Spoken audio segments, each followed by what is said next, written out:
despite all the busy schedule. And we must say the hospitality here in Ghana is amazing. We enjoyed every moment and every time we spent here, and thank you to the Ghanaian people. Absolutely. Is that right? That's right, thank you very much. So straight to the reason why we are here. The Pan-African Youth Leadership Foundation PLIF is an all-inclusive leading African youth platform representing and safeguarding the aspirations of millions of youth across our continent. They are envisaged to become the single largest youth body representing millions of African youth across Africa by 2030. PLIF will remain a dependable partner, committed of championing youth policies of African Union and the governments of all member states by complementing the sustainable holistic delivery towards an all-inclusive continental, national youth integration and development policies, thus a partnership towards a seamless development across the African Union. Absolutely right, Sanusi. Now, PLIF, as it's formally called, has established an African-focused and inspired youth leadership summit with the theme, Not Too Young to Lead, which will bring together influential young leaders, youth organizations, NGOs, and top investors from Africa. Now, this is the 5th edition of the Youth Leadership Summit and first of its kind across the African Union. This summit will bring about a paradigm shift by focusing on proven mentorship, methodological solutions to our shared youthful problems. Now, by the end of this very summit, we're very hopeful that all of you come from different parts of Africa will earn lifelong skills and experience. Outstanding youths, youth organizations, and other renowned individuals will also be celebrated today at the summit. So if you know you are a delegate and you're an awardee tonight, can I please ask you to put your hands together and give yourselves a round of applause. And we are expecting those amazing messages to start flowing the internet now with the hashtag the Africa we want. That's right. Now at this juncture, I would like to introduce one man that I hold in high esteem. Is in the brain box behind all of this beautiful happenings that you're seeing as being one of us. Gathered everybody together today. It gives me great honor, very distinguished ladies and gentlemen, your excellencies, your royal highnesses, awardees, captains of industry, to introduce the executive director of the Pan-African Youth Leadership Foundation, Salako Adibowale, for his welcome. Executive Director, as well as you're welcome, sir. Thank you very much, everybody. We're sorry for starting late. One day we'll stop this African time and try and keep to time so we can start on time. So, Your Excellencies, distinguished ladies and gentlemen, esteemed speakers and our dear participants, it is with great pleasure I welcome you all to the 5th edition of the Pan-African Youth Leadership Summit. As the Executive Director of this prestigious gathering, I'm honored to hold this event, which brings together leaders from across African continents to exchange ideas, learn from each other, and forge strong relationships that would advance our collective visions for Africa. This summit is a celebration of leadership, innovation, and creativity. We believe that Africa's future lies in the hands of the young leader, and it is imperative that we come together to share experiences and aspirations for the continent. We are all here because we have a shared goal to create a brighter future for Africa. Let us be mindful of our collective responsibility to make a positive impact in our community and beyond. I once again welcome you all to the Pan-African Leadership Summit. I am confident that this will be a transforming experience for everyone that's come from far and near to this prestigious event. And I hope we will enjoy ourselves and have a good time today at the event. Thank you very much for having me.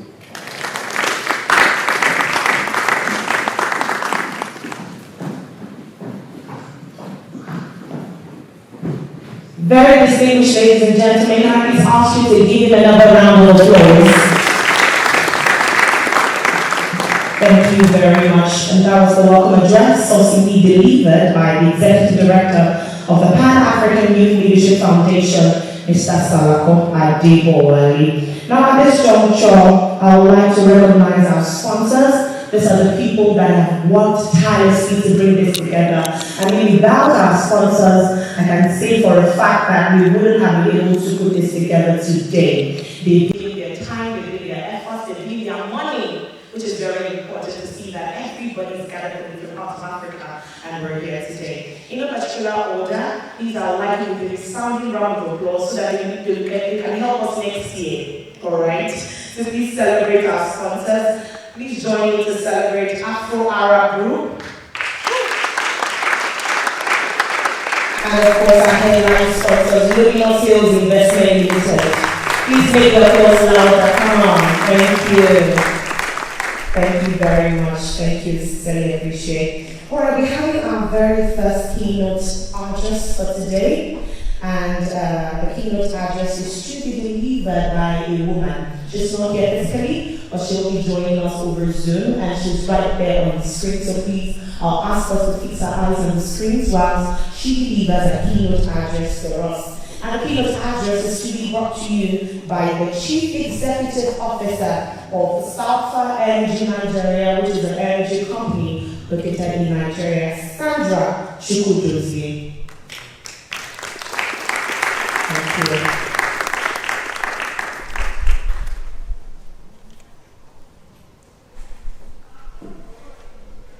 Pan-African Youth Leadership Foundation Summit, special guests, fellow honorees, distinguished ladies and gentlemen, members of the Fourth Estates, all other protocols duly observed. I greet you warmly from Nigeria. Kindly permit me to express my gratitude to the Pan-African Youth Leadership Foundation for the invitation extended to me to participate in this 2023 forum, and for selecting me as an award recipient for the 100 Most Influential Leaders in Africa. I am truly humbled, especially when I look back at how far I have come. Please accept my deepest gratitude for this award, which has set a high bar for me to continue to live up to. May God grant me the fortitude to continue on this path, being a positive role model for others as we work towards building a better Africa. Before I get into the topic of the day, yesterday I was watching Nina Simone's documentary on Netflix, and in a song that she sang during the civil rights movements, she addresses Black people as young, gifted, and Black. In the same day, I would like each of us Galaxians to know that we are young, gifted, and African trailblazers. So my dear young, gifted, and Black trailblazers, the theme of this year's forum, the Africa that we want. When we look at this thing, it's clear that the topic is not a new one, and each generation has had to deal with this in many ways. Some generations have talked about it, others have ignored it, others have fought over it. People have been in prison for it, have died for it, and yet we're still here today, another generation grappling with this narrative. This Agenda 2063, the Africa that we want, in essence is a framework that aims at accelerating socio-economic development of the continent for the next 50 years. By the year 2063, Africa will be 30% of the world's population. So if we're going to be that sizable, then we likewise need a sizable economic presence. Before I delve into talking to you about the Africa that we want, I would like to first tell you about the Africa that I want. So for me, growing up in a Nigerian household, where my parents were building a family business that was centered around Nigeria's booming oil and gas industry, it was ironic for me that despite how rich resource Nigeria was, across the country, there was one thing that united all Nigerians from different tribes, genders, and socio-economic classes together. We were all humbled by our lack of access to reliable electricity. But I always wondered to myself, Why was such a resource-rich country like Nigeria, people in that country couldn't have access to reliable electricity? It was only when I started my career at the United Nations in New York that I learned the name of that phenomenon, energy poverty. That over 600 million Africans are living in the dark. It was there, and in support of the future of energy in Africa could look like. Energy that is modern, clean, and affordable. Energy that leaves no one behind, starting with the furthest behind first. That desire burned so strongly in me to usher in this transition that I left a promising career at the UN and returned home to implement that vision. Some people might say it's idealistic, but that is the Africa that I wanted. A clean energy future for Africa, and I understood the importance of having a dream that big, and the impact it would have on the country, and the flame that it would ignite in the hearts of young people, the underdogs, the underestimated, who had something to prove. I wanted to channel the energy of the youth to usher in this energy transition. For me, it was a time to show how much I believed in myself and how badly I wanted that change. Failure was an option that I would never accept. So when we talk about the Africa we want, there's so many challenges that plague us. Africa is growing in population and will double by 2050. The question is, will that be a demographic dividend or a demographic time bomb? Africa remains underrepresented in global trade, accounting for only 2.19% of global exports and 2.85% of global imports. We have lots of interstate conflicts, terrorism. You see lots of changes in government that are unconstitutional, and these are the big security issues in Africa. We also have challenges when it comes to forced migration, climate-induced migration. Honestly, it is a shame and embarrassment to me that thousands of people continue to risk their lives and die while illegally immigrating to Europe via sea. This is a land that has all the resources, from gold to oil to gas to silver to copper to lithium. So I think the question for us today is, how do we build the Africa that we deserve? And I want us all to know that we seated here, young, gifted, and African trailblazers, are not too young to lead.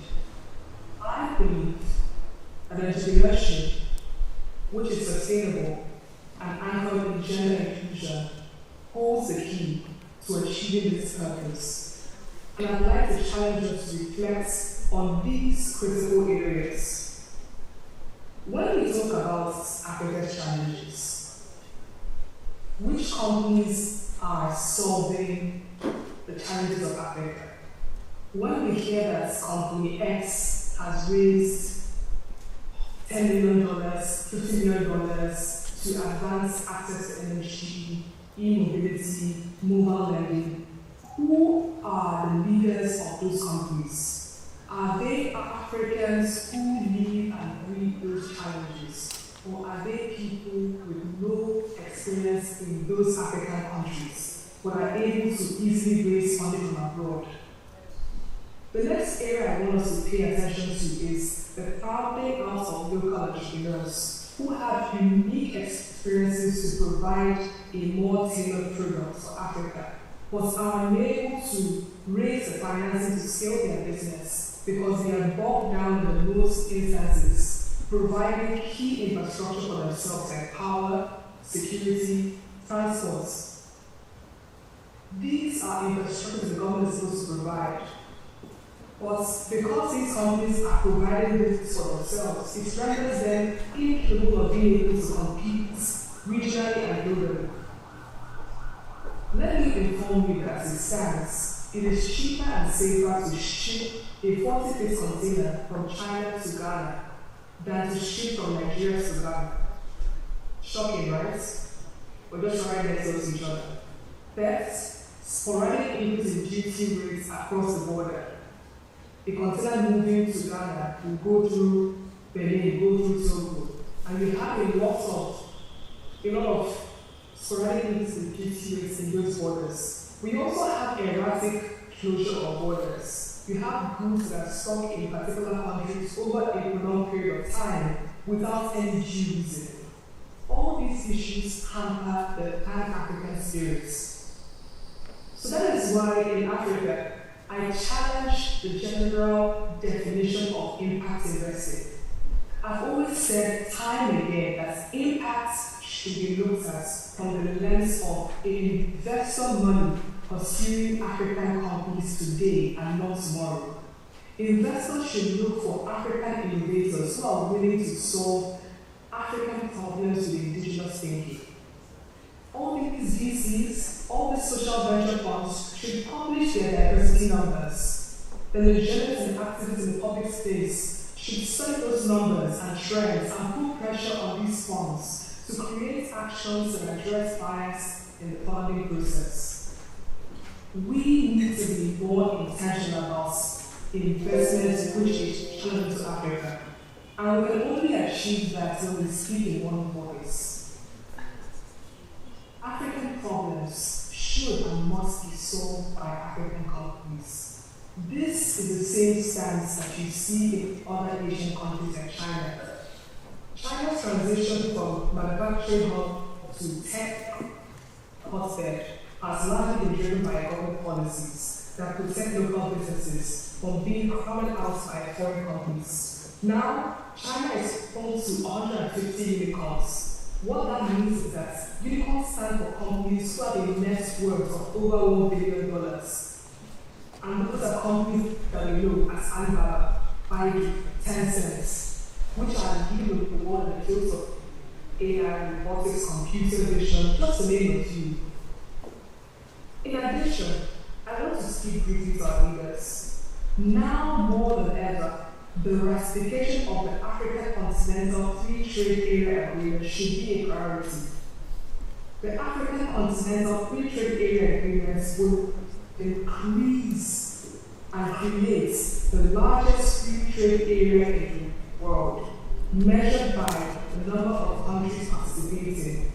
This pact will connect 1.3 billion people across 55 countries with a combined gross domestic product valued at 3.1 trillion. This has the potential to lift 30 million people out of extreme poverty. For achieving its full potential will depend on its participatory measures. We have a chance to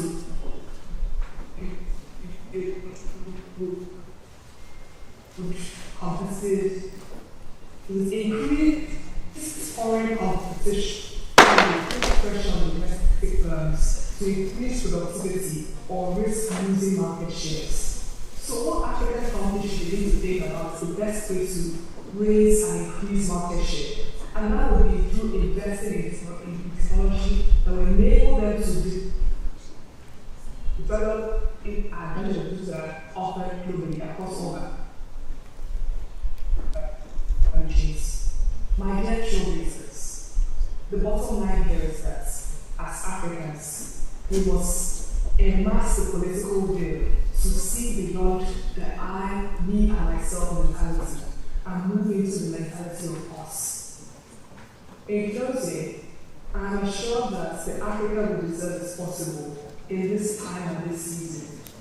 And as we gather together, let our voices awaken our consciousness to the possibilities and inspire each and every one of us to rise up and build the Africa that we deserve. Permit me please to leave you with this quotation by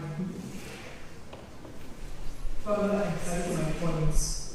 I quote, "We are now faced with the fact that tomorrow is today. We are confronted with fierce urgency on now. In this unfolding corner of life and history, there is such a thing as being too late. There is no time for apathy or complacency. This is a time for vigorous and positive action." It has been my honor to add my voice to this conversation for the benefit of all people, keeping in mind that the time is now. Thank you very much. Very distinguished ladies and gentlemen, that was Sandra Chukwudozie, the Chief Executive Officer of Salsa Energy Nigeria. Thank you so much, Sandra, for that. We celebrate you. Thank you very much. All right, I'd like to reiterate some major points that she made, which I found really profound.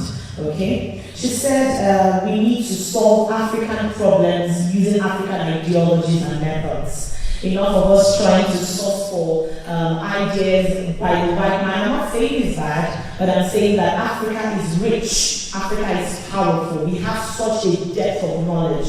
And so if we come together as leaders and as trailblazers, there's every possibility that the Africa that we want, we can get. So the onus lies on you as a trailblazer, as an industry mover, to create your own ideologies to solve Africa's problems. Do we believe that we can get the Africa that we want?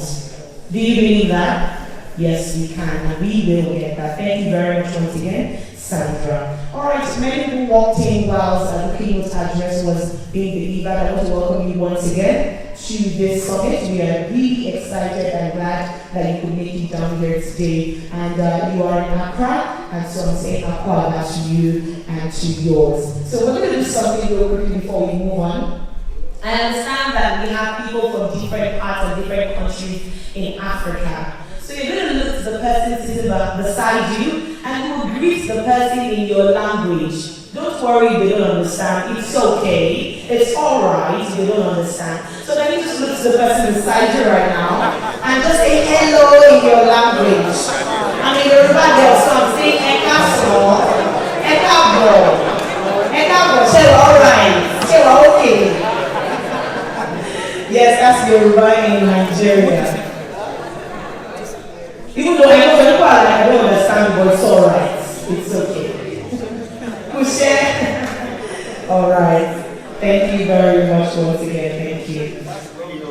Okay, so we'll be moving swiftly over to the next video that is going to be played right about now. And I think it's ready. Right, multimedia? Yes, that's good. Okay, it gives me great honor and pleasure to bring to you a goodwill message by the Envoy to the United Nations World Fund for Development and Planning, Dr. Nabit Kapoor. Greetings, everybody.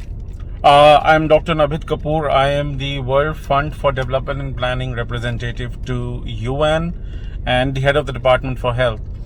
I was very much excited to come to Accra, Ghana for this in the event, which was hosted by my friend Ambassador Salako and Omateo.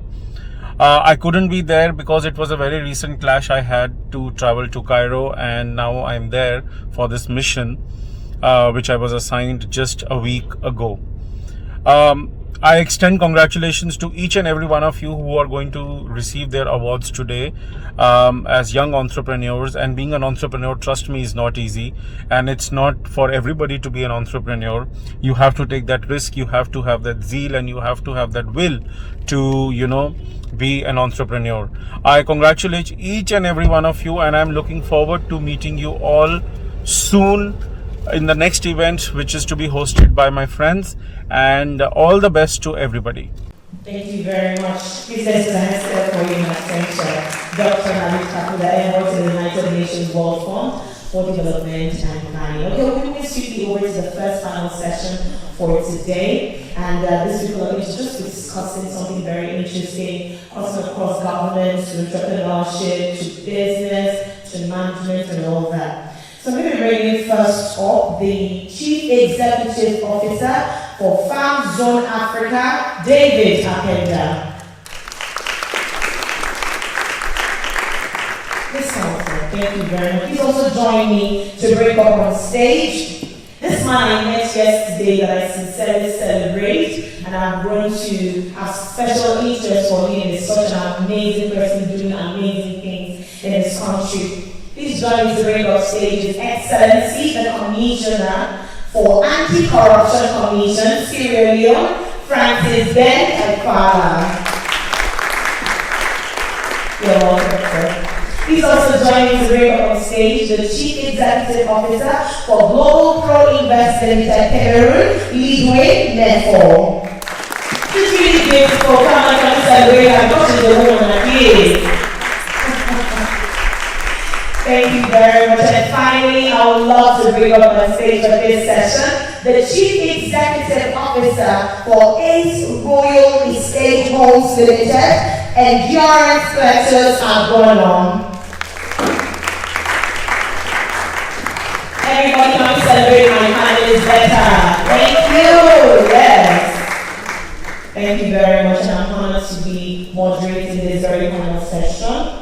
Okay, I thought there was a seat for me, but it's fine. I'll stand. It's okay. It's okay. Or you can bring one seat.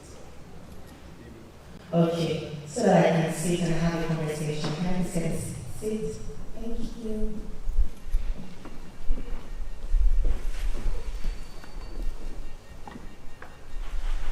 Okay. I hope you'll be able to see me. Will you be able to see me if I sit? Are you sure?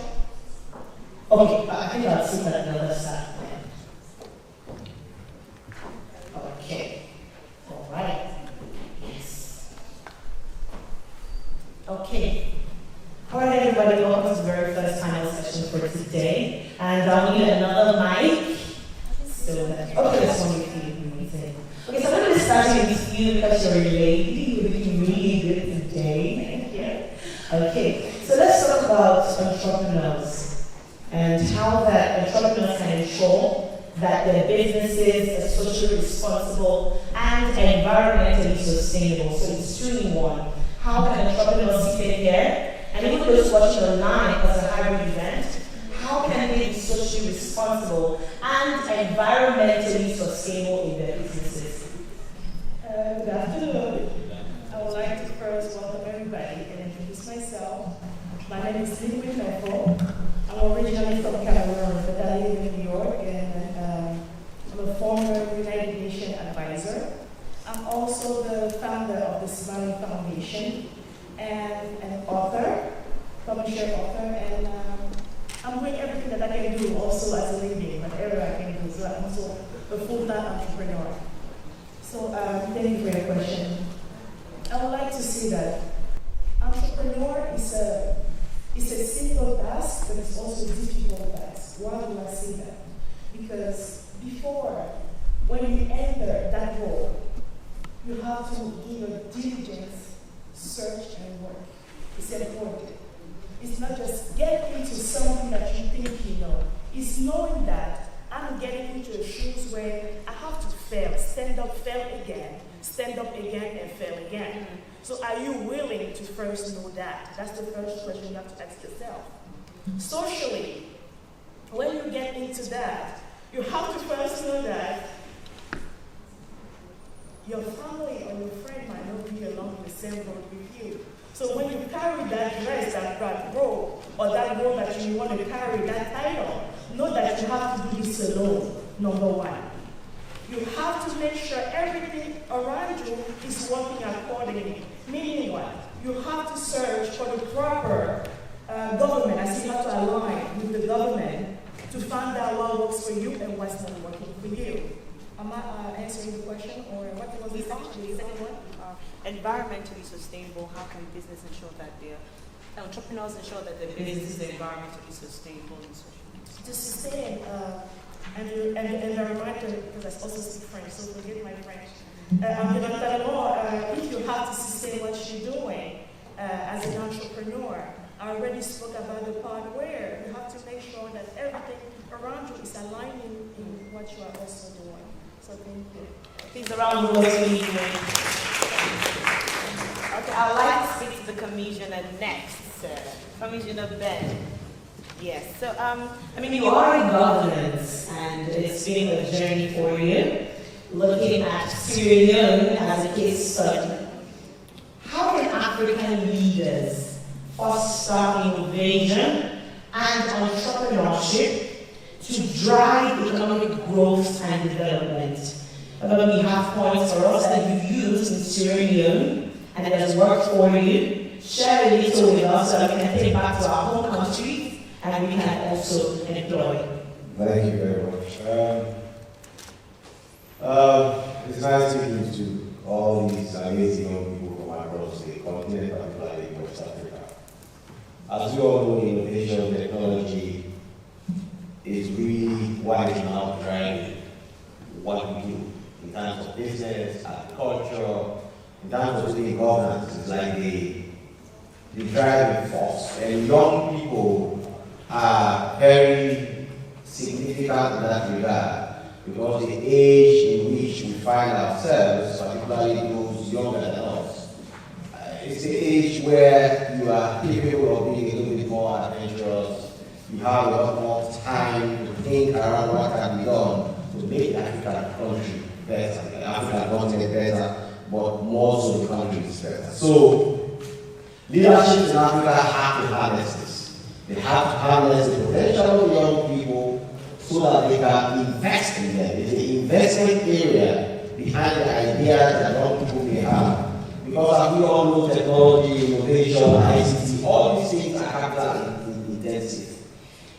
And most times the young people who wish to venture in these areas don't have the necessary capital to do so.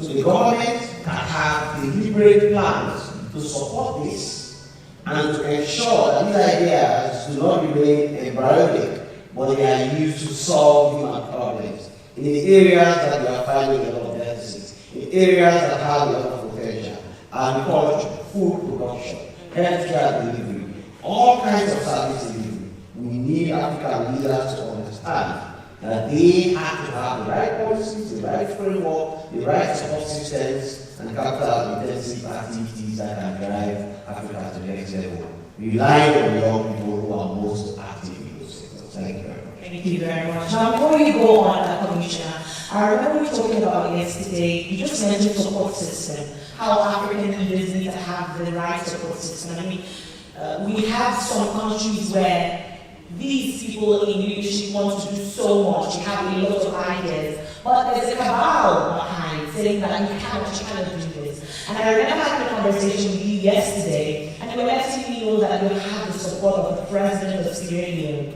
So what happens to leaders, African leaders, that do not enjoy this level of support? How can they still break through these hurdles? I mean, we're having this conversation yesterday, and I told you that in many sectors in Africa, because we have executive presidencies in Africa, and executive presidencies are extremely powerful, it is significant that the person who is in that chair supports delivery in that regard. For example, I am into anti-corruption. It will be very difficult for you to fight corruption in Africa. If that one man who is voted at 100% of the population is not significantly in support of what you do. But when you find yourself in a position where that support system does not exist, and in most cases, even in my case, it does not exist 100%, and it doesn't have to exist 100%, it just needs to be more than 50%. There's something called managing up, where you can manage those who are superior to you in terms of what you do. So remember yesterday we were speaking, and I told you that in the fact that this corruption is real, I realized very early on that the moment we started making significant gains in indexes, so for example, Transparency International will come up and say, Sierra Leone has dropped 10 places this year. The president was being invited to address the United Nations on corruption and other things. And I realized that that was capital which he was benefiting from. And because of that capital, it was a subtle way for us to blackmail him. So it's easy for me to when issues come up where he can intervene, and for me to say, look, in the FCC score we were 49%, now we are at 83%. If we don't continue doing this way, we are going back to 49%, and we don't want to go back to 49%. So these are strategies you can use to harness that support in terms of basically making them understand that this is not just about you or the country or even about them. Their own deliverables and promises they made, particularly when they are winning election and they are going to face the election. So these are just, I mean, there is no one jacket fit all approach to address issues like that. For managing up is a very powerful technique where you understand your leader, you know what to communicate, and you know what to get from them at the right times. And I was thinking about my friend there who said it's into strategic communication. And that is what it is. Strategy, how you deploy information, and how you use it for the good of the country, and sometimes for the good of the agenda which you are seeking to carry. There are some African leaders, they believe that speaking truth to power means you have to be rude. You have to just say whatever you feel like. That is dangerous, very dangerous mistake. And sometimes it can work in reverse. You have to understand how you package truth for the benefit of what you are going to. And that will take a long time to have a conversation around, but really, that is what it is about. Thank you. Thank you very much. Can we celebrate His Excellency? Thank you so much, sir. Thank you. We're coming to endurance. Is Rosie Holmes? Yes. Now, let's talk about entrepreneurship. Let's talk about people that are looking to start out. Real estate is such a thriving industry. I mean, everybody wants to be a realtor because they believe that that's where the money is from, right? So let's talk about people that want to start out and they're looking for ways to start out. What advice would successful entrepreneurs give to aspiring entrepreneurs who are just starting out? They do not have any prior knowledge. What advice? How would you ask them to start? Thank you very much. My name is Endurance. I'm the CEO of Esoya Estates. I'm excited to be here today, and I appreciate all the faces I see here, and I appreciate the organizers of this event.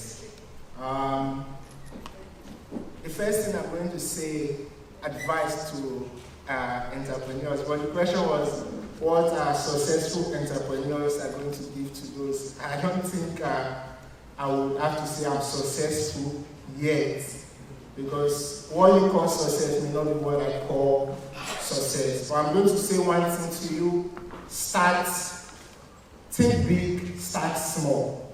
Start small, think big. The distance between where you want to be and where you are today is just a single decision. If you can make up your mind, you don't need, especially as Africans, as blacks, people would say we are already disadvantaged, but we are actually at an advantage because of the way we have been formed and the way we have been made to coexist along with this system. So you must, first of all, look inward and bring out what you have to offer outside whatever the government has to offer to you, and understand that, okay, fine, this is what I want to do. Think big about it. This is where I want to be, but learn to start small. Another thing we must learn as entrepreneurs that I have learned is and every entrepreneur or every aspiring entrepreneur must learn how to fail. I thought that was peculiar to me until she said the same thing. I have failed in over 65 trials I have done. Those rejection letters, those proposals that were not approved, those calls. I was talking to someone yesterday. I said, the way you're calling and I'm not picking your calls. That's how I myself am calling some persons and they are not taking my calls. The moment they know I'm the one calling, they know why I'm calling, they end the call. I believe a lot of persons are nodding because you understand these things. So I think it's something entrepreneurs have in common. We are used to rejection, but that doesn't hinder us from what we want to do. I told somebody because there was a deal that didn't go through for me last week. That's why I said I don't think I'm successful yet because I am still pushing. The fact that even Elon Musk and co are still pushing, it means we still have to keep going. Even when others think, for me, I think Elon Musk should just sit at home and do nothing anymore and just maybe enjoy his life, and at the end of his life, like the other, do just give the money away. But he's still trying to acquire more. So that means I have to keep going. So you are going to face loads and loads of rejection and be prepared to fail. But how do you fail as an entrepreneur? You fail as an entrepreneur by knowing that this is not the end. By not giving up and saying, no, I'm not going to do this anymore. But failure is you finding a better way to get things done. And as an entrepreneur, we usually have this conversation, so I don't take too much of your time. My friends will always say, entrepreneurs is about making money. But trust me, look for solutions. Create solutions to problems. Think about it. Think, what is the solution I can provide to this particular problem in my environment? Beyond all that, keep putting in the work and see what you can get out of it. And again, you will have to, after you have an idea, you have to go back to starting small. You see, it's a process that reoccurs over and over again. What if it doesn't work? What if it fails? Look for another idea, start small, think big. Don't remain an average person in your ideas and in your execution of your ideas. That is what I can give to aspiring entrepreneurs. Thank you. Wow. I mean, we've always said that do not be scared to fail. And I was saying to you that failure is not the opposite of success, but failure is a part of it. Failure is not the opposite of success, but a part of it. So do not be scared to fail. Thank you very much, Endurance. David, hi. How are you doing today? Farm Zone. Good evening. Nice to be here. Yes, Farm Zone. Now let's talk about how entrepreneurs can leverage technology. You are into agriculture. That's what you do, providing food for the nation, for people to live. Now, how as Farm Zone, using your business as a case study, leverage technology to innovate and disrupt traditional industries? So, there's the technological part, there's the traditional industry. So how can we merge both together that one doesn't stop for the other? Thank you very much. My name is David Abela. I'm the CEO of Farm Zone Africa. I'm so excited to be here. Thanks to African Youth Leadership Foundation for this opportunity. First of all, I want to begin by saying that I'm a Pan-African to the core. I believe, just like the first keynote speaker said, using Africa's solution to solve Africa's problem. We need to reimagine everything. We need to begin to think outside the box. Young people need to look inwards. I know there's a lot of concern around moving to diaspora, but we need to look back, look inwards, and see what we can do. Before delving into entrepreneurship, I used to work in the banking industry, where I spent over 7 years financing agribusinesses on the continent. And for me, I saw firsthand what it meant to run, what it meant to finance these businesses, to see how they went through the various cycles and all of that. The operation speaks to how to leverage technology to change the narrative, how to leverage technology to change the landscape. For us, agriculture sits at the very core of our business, and there are many reasons for this. Number one is that 1/5 of the continent is hungry. We have over 300 million people who are hungry in Africa today. It means that for every 5 people you see, one person is hungry. Now, to make matters worse, we have 55 million children who are malnourished. So that's a big problem. The theme for the event is Africa We Want. And I would say that to better appreciate that theme, you want to look at the Africa we do not want. And the first thing about Africa we do not want is, I do not personally want an Africa that is food insecure. I do not want an Africa where we have children who are malnourished. Africa has 50% of the arable land. It means that Africa should be able to feed the world.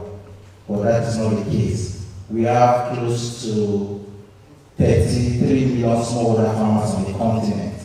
And these farmers suffer from lack of access to quality inputs. They suffer from lack of access to adequate finance. So what happens is that there's this vicious cycle of poverty because they have low productivity. If you ask the farmer, that is certainly the kind of Africa he does not want. So, what kind of Africa do we then want to see? If you ask me, a wise man said, Africans are good at pointing at problems. We never look at solutions. So it will be good to look at kind of solutions. What kind of Africa we want? For us at Farm Zone Africa, we believe that agriculture is our competitive advantage of the continent, and we believe that agriculture is that sector that can revitalize Africa and take us to a position where we want to be. The President of African Development Bank said by 2030, the agribusiness industry will be valued at $1 trillion. So the question is that how many young people are playing in this space? Back to your question, technology is important to change the sector. If we have a continent where our productivity to African farmers are smallest globally, it means that we need technology like remote sensing, technology like NDVI, to check crop levels, to check sensors. We need sensors that gives you predict weather, predict soil test, and all of those things. Those are the levels of technology using artificial intelligence that can boost productivity of smallholder farmers.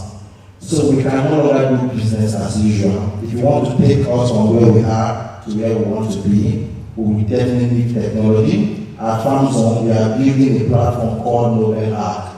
Novel Arc is a digital blockchain-based platform that will onboard over 2 million smallholder farmers on the platform, where we will teach these farmers how to plant, how to use what we call good agricultural practices. The platform also has a module called inventory management system, where you can trace all the stocks in warehouses. And then the platform also has what we call a marketplace. The marketplace on the platform is an e-commerce site where you can supply grains both locally and across the continent. We believe that using such technologies, anybody in any part of the world can source for grains typically using our technology platform for Africa. We do connecting local farmers to both local and export market. Thank you. Thank you very much. Please give him a round of applause. Thank you, David. Well done on all you're doing at Farm Zone to make Africa a better place. Thank you. All right, so we're going to take questions now. For just about 2 questions, so that we can move on swiftly to the very next item on our agenda. And the organizers have asked me to take questions from students. So we have students here in the building, and I'll just take 2 questions. Anybody? We have questions for Endurance, for David, for the commissioner. Any questions? Okay. All right. No questions. Okay. So I'll ask my panelists to please return their seats. Just give them a very round of applause, a very loud round of applause. Oh, you have to say something. Okay, please, tonight. All right. There's just something I would like for the room to, the reason also why we're here is to leverage, is to connect and to stay together. And I just want to encourage people, because if this man become a president of Sierra Leone, I'm looking for 5 years already. So you have to do this in your room. It's not just like everyone contacts after the room, is to also stay connected. So I want people to be encouraged to do that.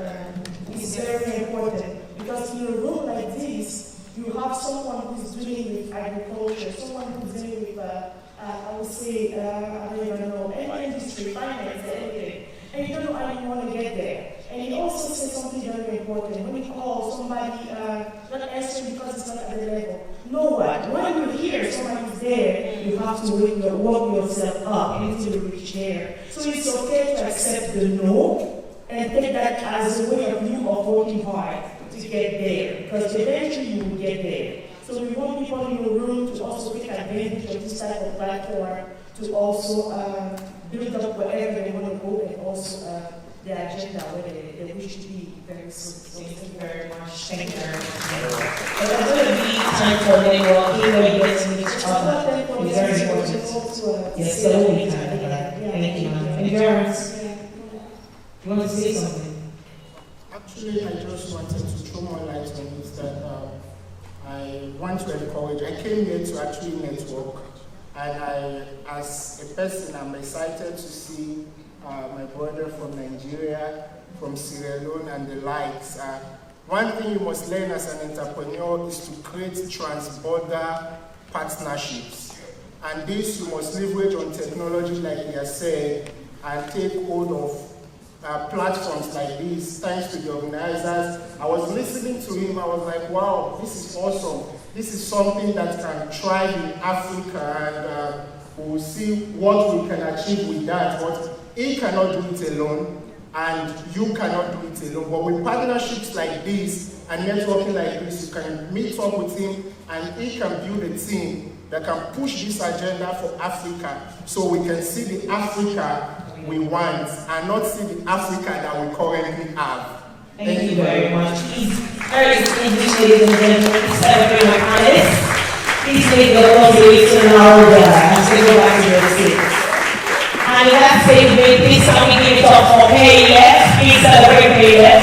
Celebrate Luminous Investment Limited and of course Afro-Arab. Thank you very much. Thank you so much. That was powerful and very enlightening. Thank you so much. Please do not forget to follow us across our social media platforms at Pan-African Youth Leadership Foundation. We're on LinkedIn, we're on Instagram, we're on Twitter. Please follow us, hit the follow button right now. Share with our hashtag the Africa that we want. So we're moving next to thank you. Moving over to the second panel session for today, and I will be inviting my co-host to take over for me, CK Sanusi, to please handle the second panel session. Thank you very much. Thank you. I think my co-host deserve a better round of applause than that. And thanks to our panelists for the wonderful first session. We are about to start the second, but kindly permit me to use 3 minutes of your time, because we have spent a lot of time there, and entertainment is part of our daily lives. And if we want to move the Africa, we want to different dimension, the creative art industry has a role to play, and we want to support that sector as well. There are times they will tell you you have the talent, you have everything, but the finance are not there. So kindly tell someone, support my craft with money. I've heard about motivation all the time, but I've been motivated. Because I got to the project, support my craft or my vision with money. That's it. We have had motivational things. Someone will tell you, I started my policy with 2 for the fair. What do you mean? You cannot start the policy with the fair of the chicken. You need the chicken itself. Okay? Ladies and gentlemen, let me welcome on stage one of Ghana's women's staff, and the next year of future, it will be representing Africa in different platforms. Give it up and welcome this young star, Diko, as they perform for us for 3 minutes to lead the down in the room. Ladies and gentlemen, give it up for our promising act, Diko.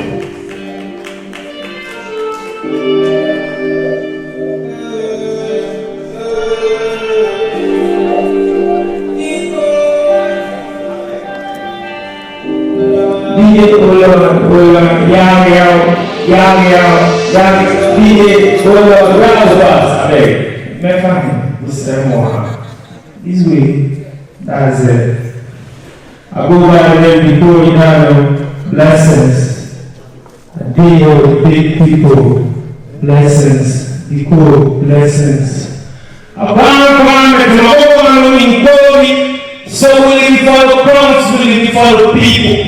Yahweh comes so we know me, so don't pay your next side deceitful. Bro, don't be so like you, making a bow for jam, so we go there, okay, for sure, so we go there, okay.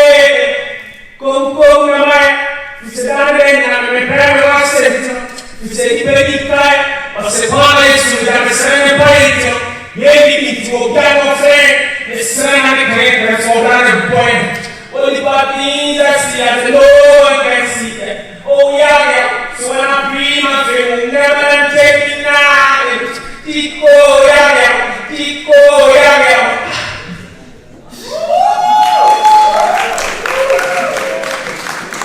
One time for everybody. Once again, I go and then Tico. Drop the sound, don't go.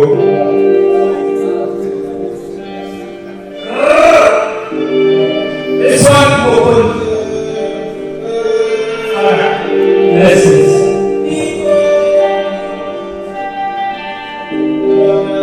Hey, that work. Check. Now, the last check. What last it? Why did you see when I'm done? See, I'm ready to do when I'm done. Yeah. Oh, yeah, look. Me, we dig loco, leve de galo, coisa veio no pai, coisa veio no pai, coisa veio no coisa veio no pai, coisa veio no blessings. This is why you can't have shots. I mean, you are more than people. We don't understand people on all platforms. Straight blessings.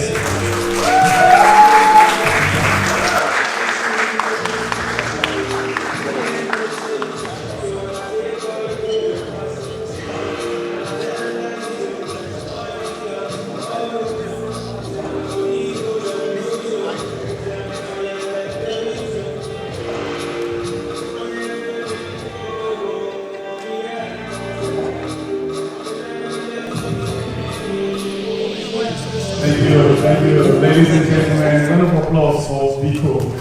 And it's called as BIKKO. I think you have the opportunity now to start following me.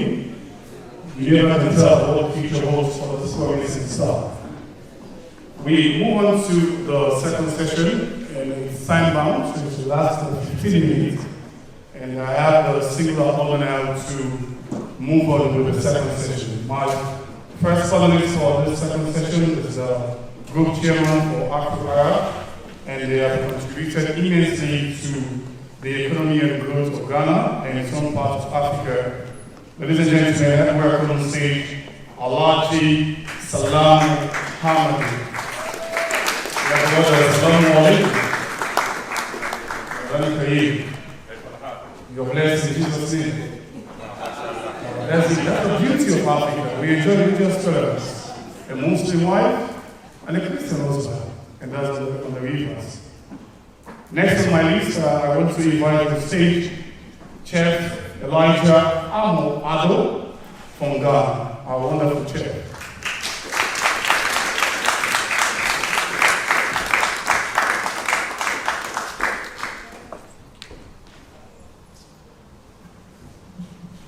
I'm still wondering why you're here without more food. Because we have to break fast at the end of the day, and for the Christian, they have to eat now for the man. Thank you.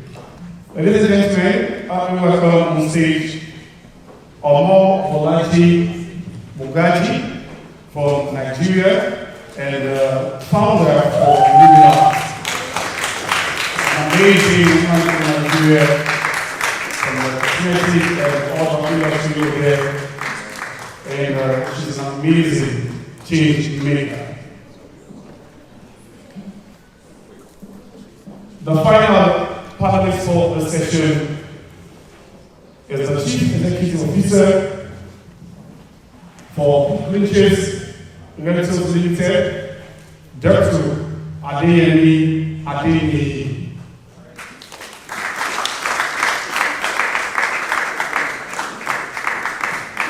Dr. Adeyemi Adeniyi.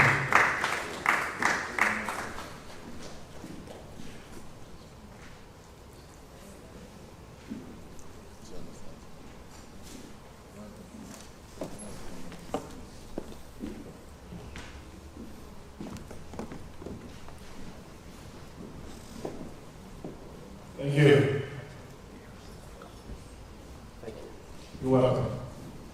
As always, starts with the most powerful people in the world. If you don't fear women, you don't fear God.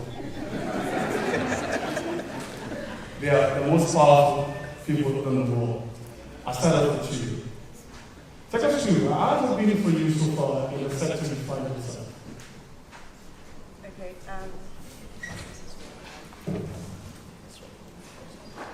All right, I really apologize. Very distinguished ladies and gentlemen, I'd like to ask everybody to stand. Please let's rise on our feet as we make welcome His Royal Highness of Volta Region Hall, Abuja, Ghana. You're welcome, Your Royal Highness. Can we celebrate with our hands together for him, his beautiful wives and his entourage? Please make the applause louder, very distinguished ladies and gentlemen. Please make the applause louder. Can we keep celebrating? It's colorful. Yes, Africa. very colorful. You're welcome, Your Royal Highness. You are highly welcome. And You're welcome, Your our Highness. guests are highly welcome. You're welcome. And everyone will sit after you have been seated. Okay? That's royalty. Please let's remain standing till His Royal Highness sits.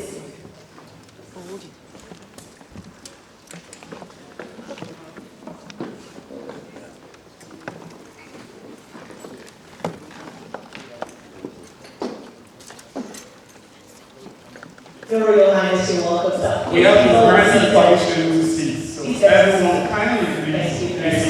Thank you. Akwa, Your Royal Highness, you're welcome. Royal Highness, Akwa, thank you. Chair, thank you for coming. Thank you. So over to you. Hi everyone, my name is Omobolaji Mogaji Idrigwe, and I'm known as the beauty entrepreneur. So my journey started in media, for mass communication. I found myself in advertising. However, I've always had a thing for beauty.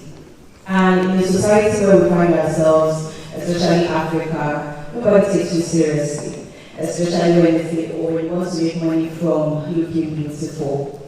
So I thought to myself, how do I break this barrier?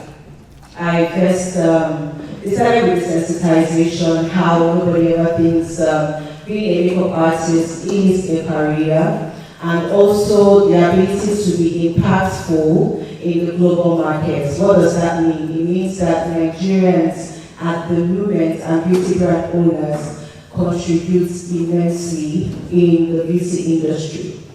From the formulation, we've gotten past the point where popular foreign brands who come to our country sell our products and we call cakey. Now we have a voice. Now we can say this is what we want for ourselves.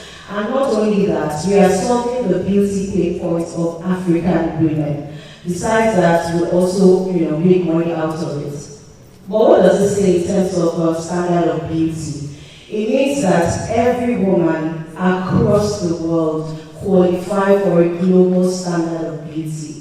I have access to different beauty products. I have access to beauty technologies. We got to the point where we could go for rejuvenation, facials, and all of that. So beauty entrepreneurs are being impactful, and for me as a journey, it was very challenging because I had to go through the process of R&D, that's research and development, which is very tasking in terms of funding. So I started this journey 5 years ago alongside 9 to 5, and I can successfully say that, I'm an employer of labor, and it was indeed exciting to me when I came to Ghana and the makeup artist says, oh, you're looking like cosmetics. That was a mark for me to show that we are impactful and we are taking it one day at a time. Thank you.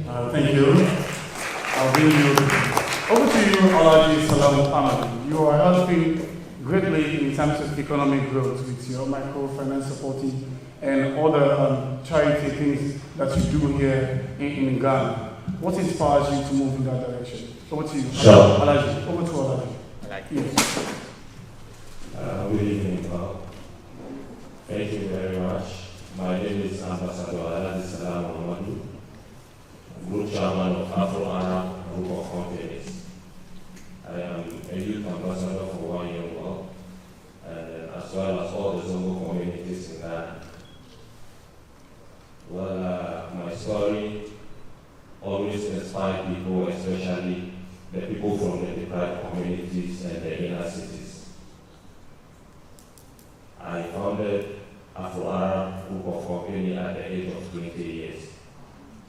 And alhamdulillah, every day is a new journey for me. Like my colleague from the first panel says, entrepreneurship is an easy work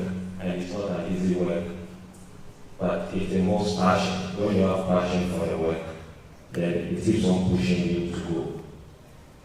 I'm happy I was nominated among 50 young CEOs in Ghana last year, and then I became the Young CEO of the Year.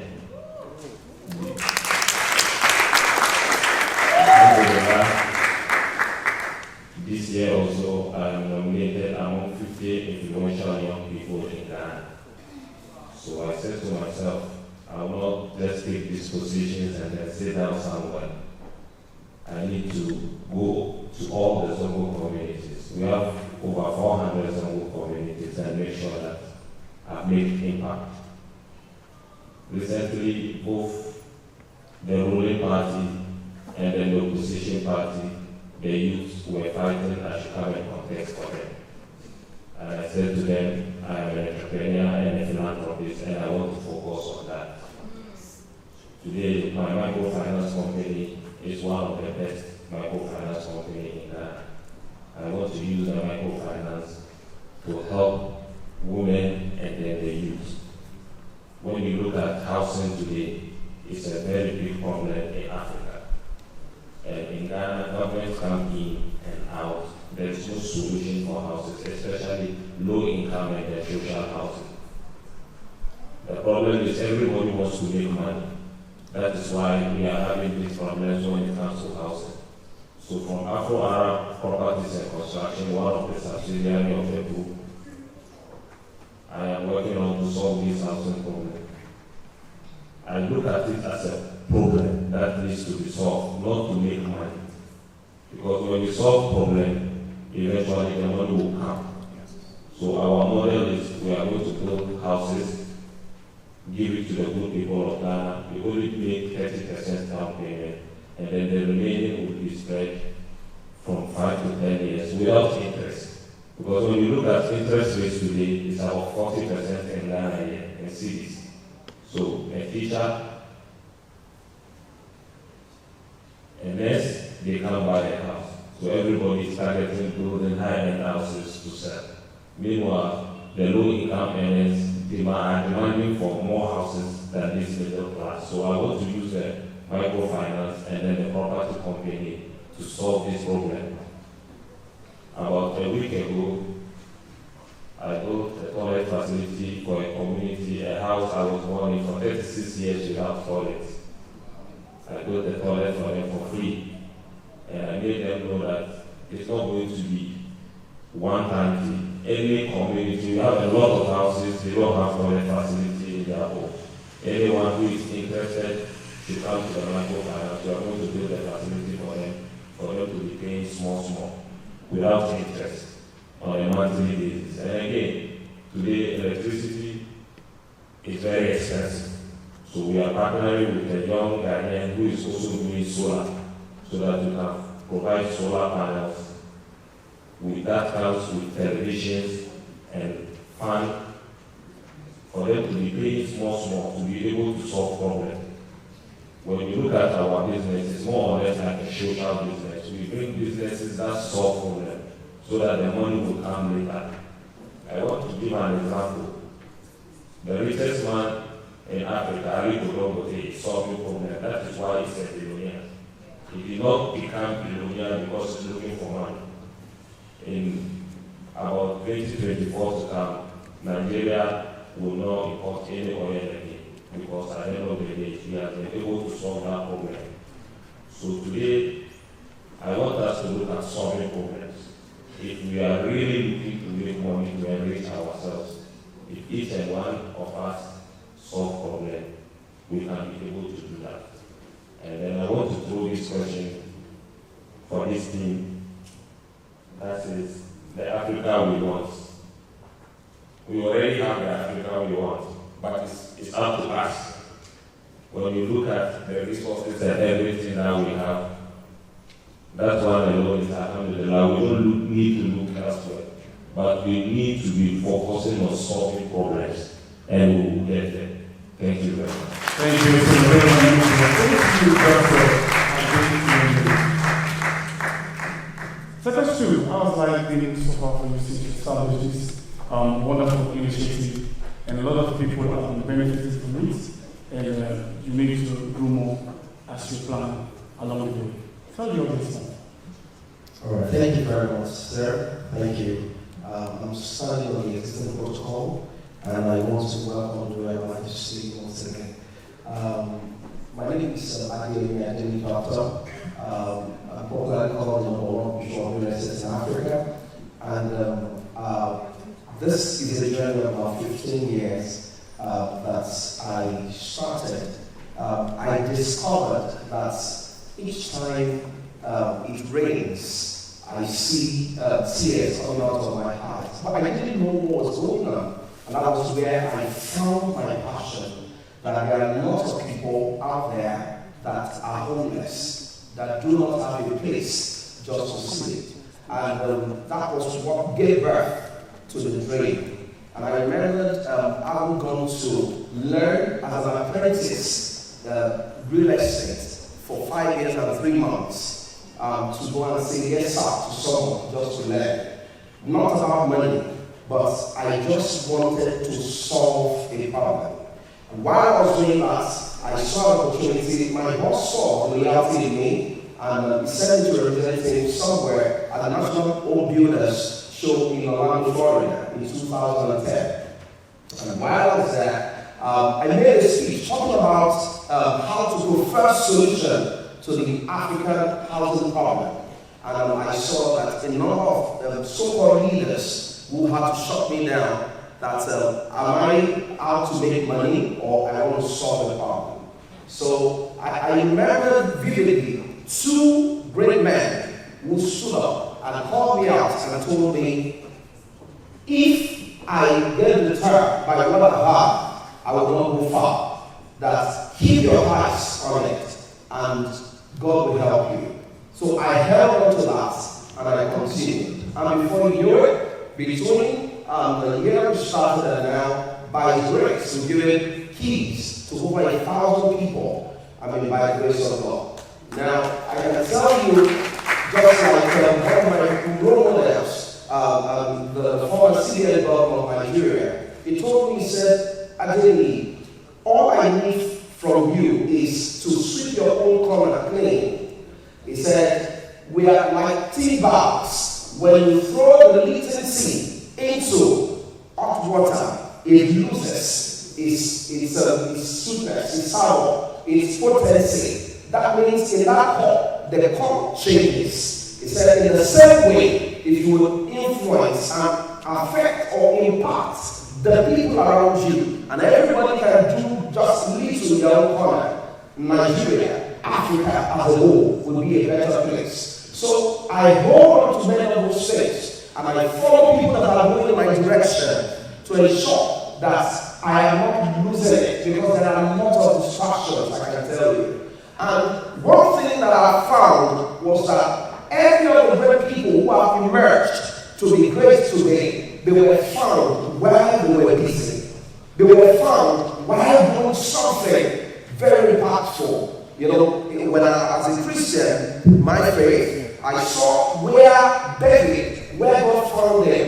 It was when he was in the desert looking after sheep. He was busy though, but he was given a big assignment. And God said, if you will look after flocks like this, then I can trust you with the lives of men. And it was enthroned as a king. Celebrate. That needs to come out of yours. And that's what we've been able to do at Duke International Facility. Today, we are consultants to not only ordinary people, even to kings and presidents, where we can tell them this is what we can do to solve the housing problem. This is the steps we can take. Just like the group managing director and many of the speakers have spoken, and likewise the settlement. It's really been a great task. It's really been a great assignment. But we can achieve it. I can tell you, it has not been easy, especially where we come from, where you don't have access to funding. You just have to do everything. Like in real estate, where we come from in Nigeria, you have to do practically everything by yourself. You have to create a road, you create the lights, you create the water. And because of that, we have to change the part of our business model to look for existing estates where there are regulated infrastructure. So we create estates within an existing estate. to minimize the cost of infrastructure. Now, but I can tell you, thousands, running hundreds of thousands of young people have benefited from learning the art of real estate. Because for me, it's a skill that if you learn the nitty-gritty of it, you will never go hungry. And it has about 300 or more elements. Because I always say this, in some of my books that I've been privileged to have written, one of the books I told people that you know something, each house that you see has close to about 300 elements. Somebody is supplying the sand, another person is supplying the granite, somebody else is supplying the door, somebody is doing the knobs, somebody is doing the hinges of the door, somebody is supplying nails, somebody else is doing the paint and POP. You have over 300 elements. Which part do you want to make a difference? Where exactly is your niche? So let me stop there for now. You need to tap into it. Amazing. So we'll go to the final panel, it's 409. Chef Elijah Ali. Growing up as a kid in Africa, the narrative of men being in the kitchen, you will be intimidated. Well, here you are. You have served Ghana and you have served internationally. How does it come about? All right, thank you very much. Good evening. And starting on the same protocols, I'm very grateful for these opportunities. So I come from a family of 4 children. I'm the only boy. You can imagine being the second born and the only boy, how close I used to be with my mom. And that's how I get to taste any food that she cooks before any other man or any member of the family eats. But growing up, my childhood aspiration was to become a medical doctor. And I tell people that I lost my parents at an early age, but I'm still a doctor in the kitchen. So most of my colleagues I started in secondary school with that have gone on to become doctors. They actually call me, I do still do the work of a doctor. So that's where my inspiration came from. But I'm the founder and executive director of Food for Africa. Food for Africa operates West Africa's first and largest food support center in Ghana. When I say a food support center, we look at where there are excess food and where there is a need for food. Earlier analysts made mention about the fact that we have food, we have a lot of people going hungry on the continent. But for me, being in the kitchen and having the opportunity to be on the field as well, I can say that the issue is not about we not having enough food. It's more about the inefficiencies that we have within our food supply chain. What inspired me to move not entirely from the kitchen, but to move away from cooking for those who can really pay me, to more focusing on those who are within the middle and low income brackets in society was that I used to work with a hotel called Alisa. I schooled in Lagos after my vocational school. I got a job back in Ghana. So Alisa is some few minutes away from here. And every morning, I come to work very early in the morning, and every morning, there's this mentally ill man. He will come to the trash bin of the restaurant, pick leftover foods from that we threw away, put it into small bags, and then under the NEMA overhead, those of us that are Ghanaians, under the NEMA overhead, he will go there, feed his colleague mentally challenged people there. And I realized he was not doing it once, he was not doing it twice. It was something he was always doing. So one day, out of curiosity, I said, let me find out from him in our local language. Don't you think these people you are feeding with the food you throw away, they will get sick? And his response to me was, Semanga, why meaning if I don't do it, who will? And that was where I realized that I didn't end up as a doctor in the medical room because God actually wanted me to be a doctor in the kitchen working with food. And so through this mentally challenged question of if he doesn't do it, who will? This happened somewhere in 2011. I looked back and said that I have to do something about it. Because if there is a lot of food going to waste along our food supply chain because of inefficiencies, in the past year, we can see how poultry products, rice has increased. The price of rice has increased over 200%. You ask yourself, those in the lower bracket, how are they surviving? So the food poverty keeps increasing. And so that is what, for us at Food for All Africa, we do. Currently, we have about 150,000 beneficiaries across Ghana that we are providing food, some free, some at a moderate cost. We are ensuring that if rice is being sold at 100 cedis, at least if they have 20 cedis, they should still be able to get rice to eat, good, healthy rice. And so that is what we do at Food for All. We run one of the largest private school feeding program in Ghana, where we target schools that are not under government school feeding. We build a kitchen for them. We work with the school PTA and the community to employ some of the mothers to become cooks, so that at least once a day they can have a meal when they get to school. And we do this in partnership with corporate entities, even with some communities now being able to now feed their children at school. And that is, for me, one way that I believe that we will be able to bridge the food poverty gap in Ghana and Africa. Thank you.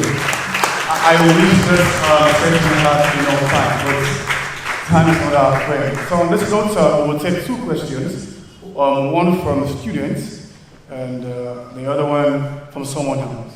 So I'll hand over the mic if there are two questions for our panel before they leave the stage, and we'll move on to our third and final session for today. Any two questions? Okay.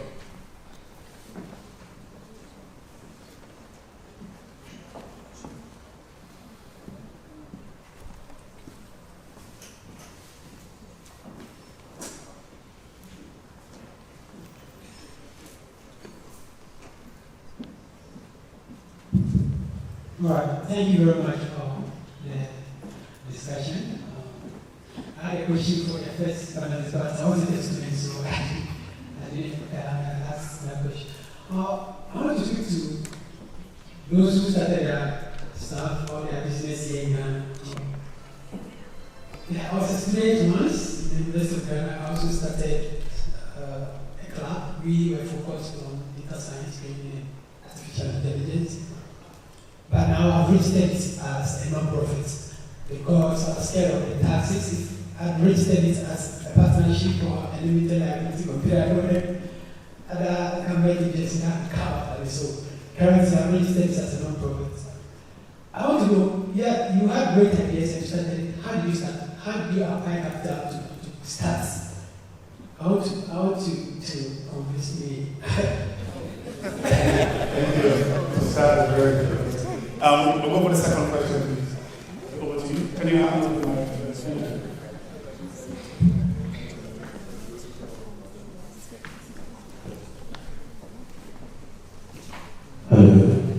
Hello, Tenzin Fosu.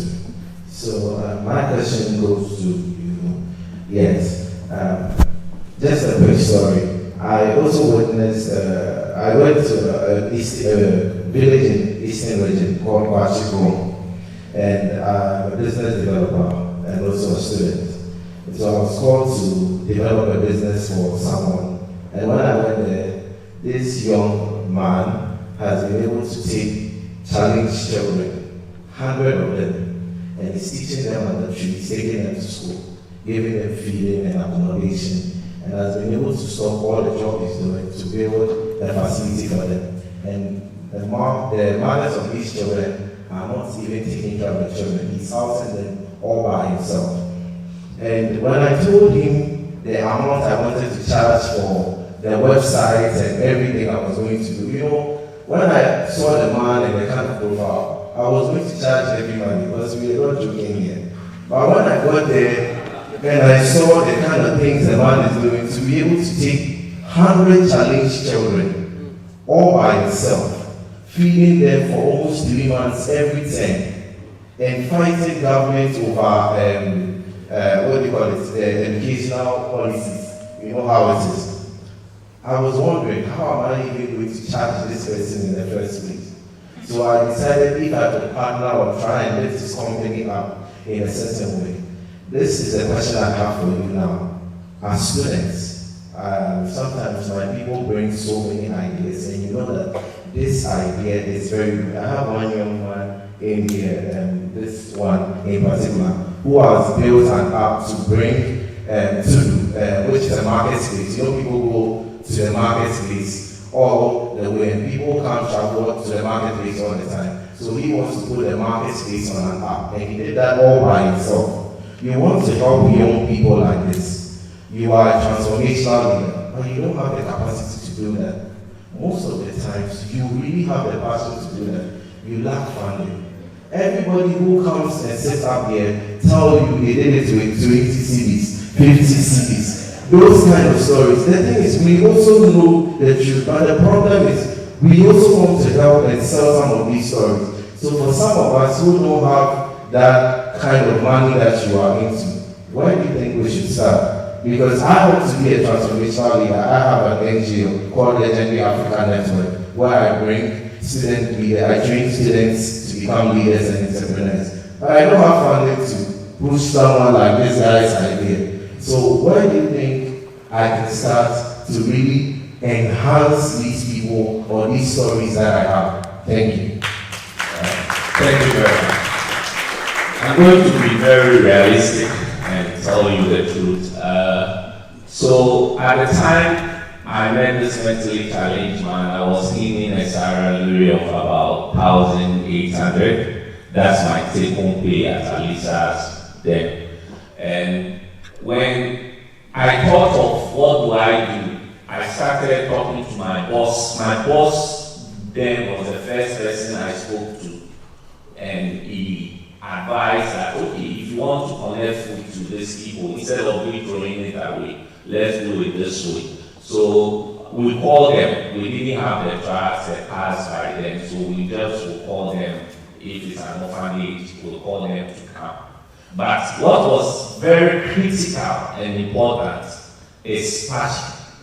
And when we say passion, it's a very, very lonely journey. At a point, my boss who supported me in starting the idea was actually against me because he thinks I'm spending most of my time working on my organization than what I need to do in terms of serving people who visit the hotel, the restaurant.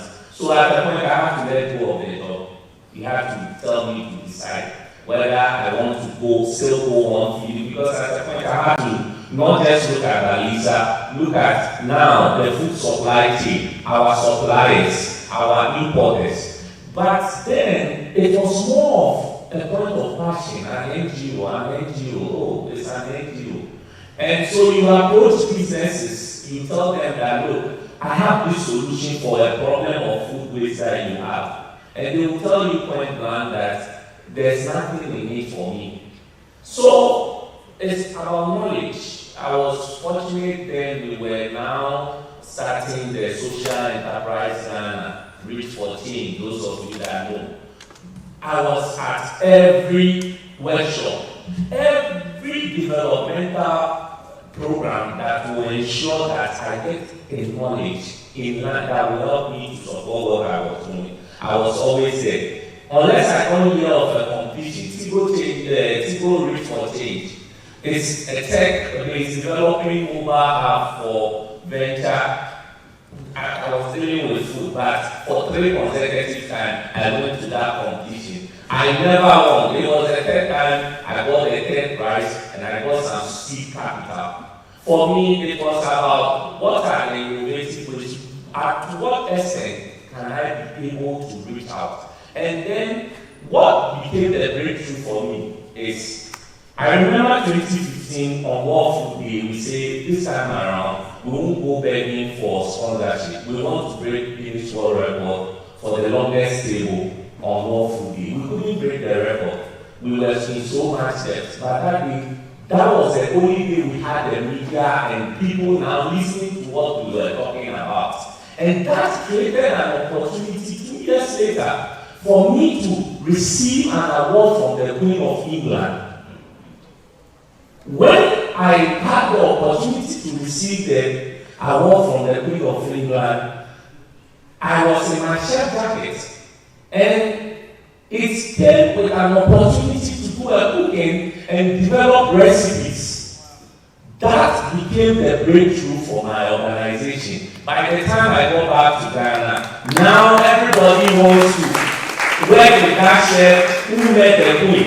Everybody wants. So it's a lot back, it's very long. I remember very well. I married very early, but at age 23, because I couldn't go on a journey like this alone. And my wife has been very supportive in this journey. I remember I had the opportunity to go to Dali, Regional Leadership Training Center. And then I was the executive chef of Burger and Relish and building my organization at the same time. I was going to Gimpa for 1 month's training, and I told my boss about it. You know what he told me? Either you leave the job and you go for the training, or you forget the training and you stay. It was a difficult, one of the most difficult decisions I had to make. What happened? Sunday I was supposed to report at the training. It took my wife to tell me, go for that training. When you come back and you don't have a job, we will survive. Yes. And I went for that training because she said, go. Because when I come back and she's complaining, I'm jobless, I'm trying to build a social enterprise, I'll say, you said I should go for that training. But you know the amazing thing, I went for that training, I came back, I was jobless, and within 2 months, USAPF organized a business competition, and I won my first $10,000 grant to build the organization. So it's a very long thing. You have to have cash. People see me today, they see a multi-million-dollar of social enterprise, they see the things we do, and I tell them the sacrifices we have to do. Only people. But today we give glory to God. Just like Alaji said, you don't think about making the money. Once you start solving the problem, today corporations, companies in Ghana pay us to help them solve the issue of wastage in their business. Thank you. I'm afraid we have to move there. Ladies and gentlemen, a round of applause for our wonderful panelists as they return to their various. Thank you so much. Thank you. Congratulations. It was a very amazing session. And I invite the whole to the stage to do a final one, bring it together. So.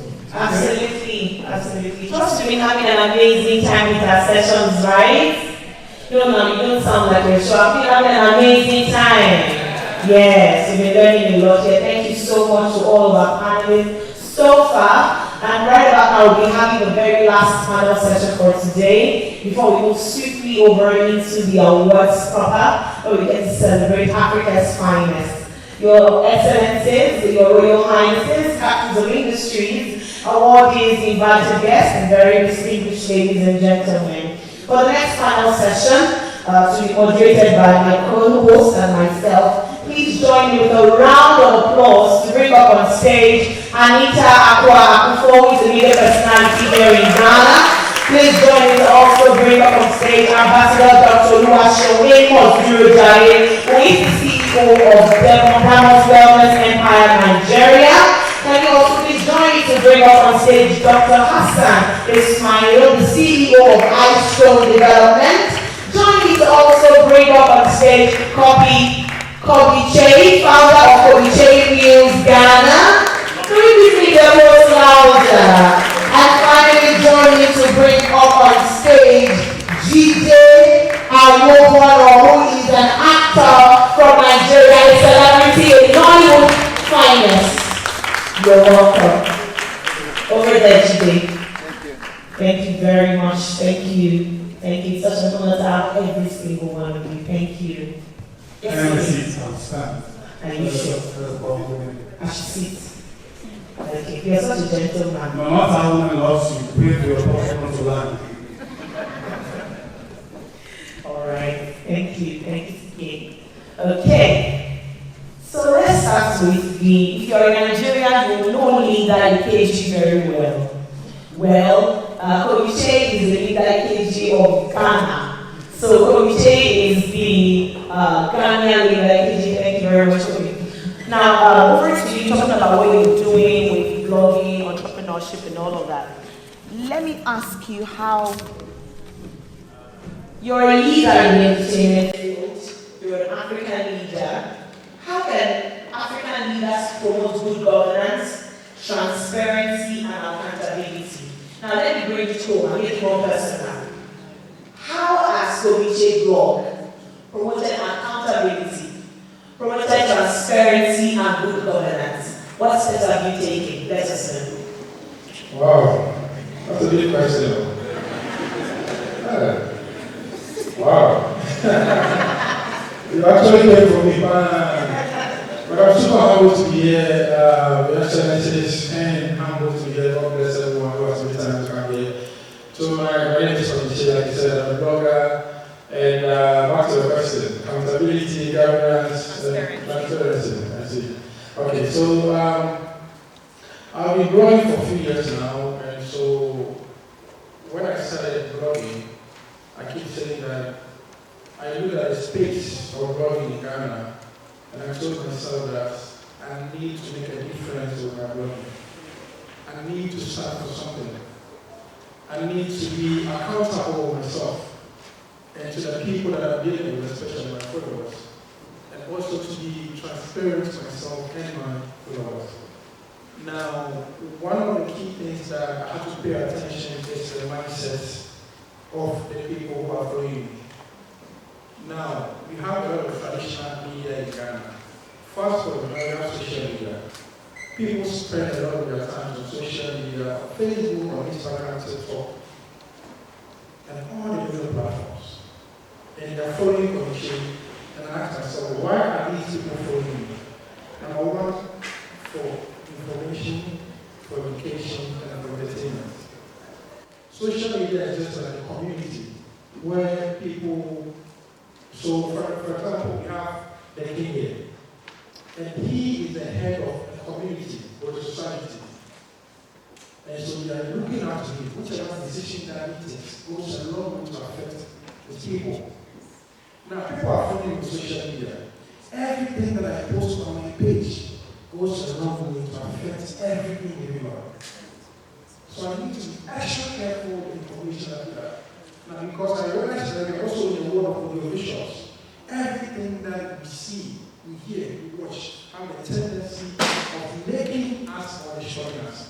That is the reason why children who have never traveled overseas before watch cartoons and now speak like somebody who lives there.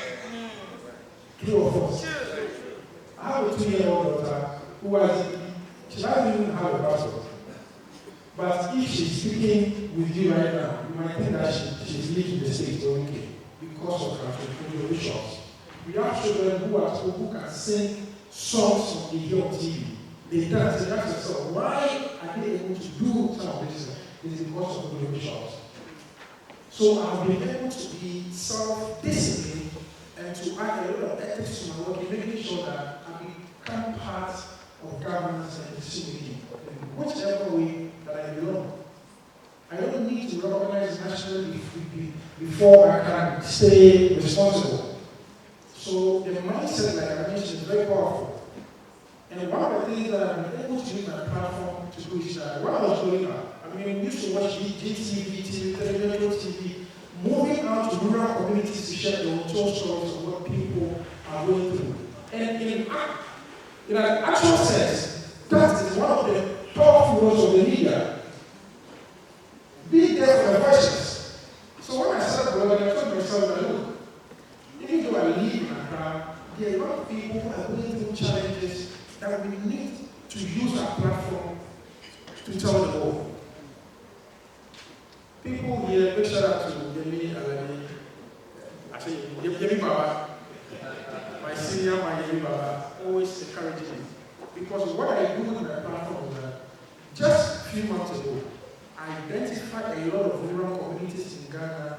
In 2023, some communities don't have power to run. And I moved across all these communities and I told myself that Jesus Christ, these children are not getting water to drink. So what I did was that I want to share the story on my platform. And as you see, 5 communities are having potable water to drink as you see. And this is generational. This is generational because they are going to drink forever and ever. So for me, I've been able to use my platform in my own small way to support Africa, to making sure that we let everybody know, especially Africans, to know that social media is very powerful.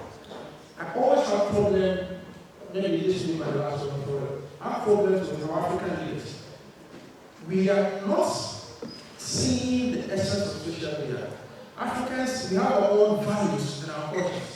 So I tell myself, when TikTok or when Twitter is coming to Ghana, or when Facebook is coming to Ghana, why don't we negotiate with the leaders and the founders of these platforms, tell them that in as much as they are coming to our quarters, we have values. So when you see anybody insulting or disrespecting anybody, mute the person. And it can be done.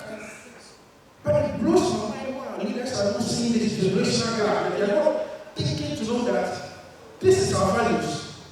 The US is fighting with TikTok and they want to ban TikTok because they feel that some of the challenges or the social media challenges are destroying the young ones. So why can't African leaders sit down and say that you want to come, your friends, you want to come to Ghana, you want to come to Nigeria, or you want Africa? Okay, these are our values.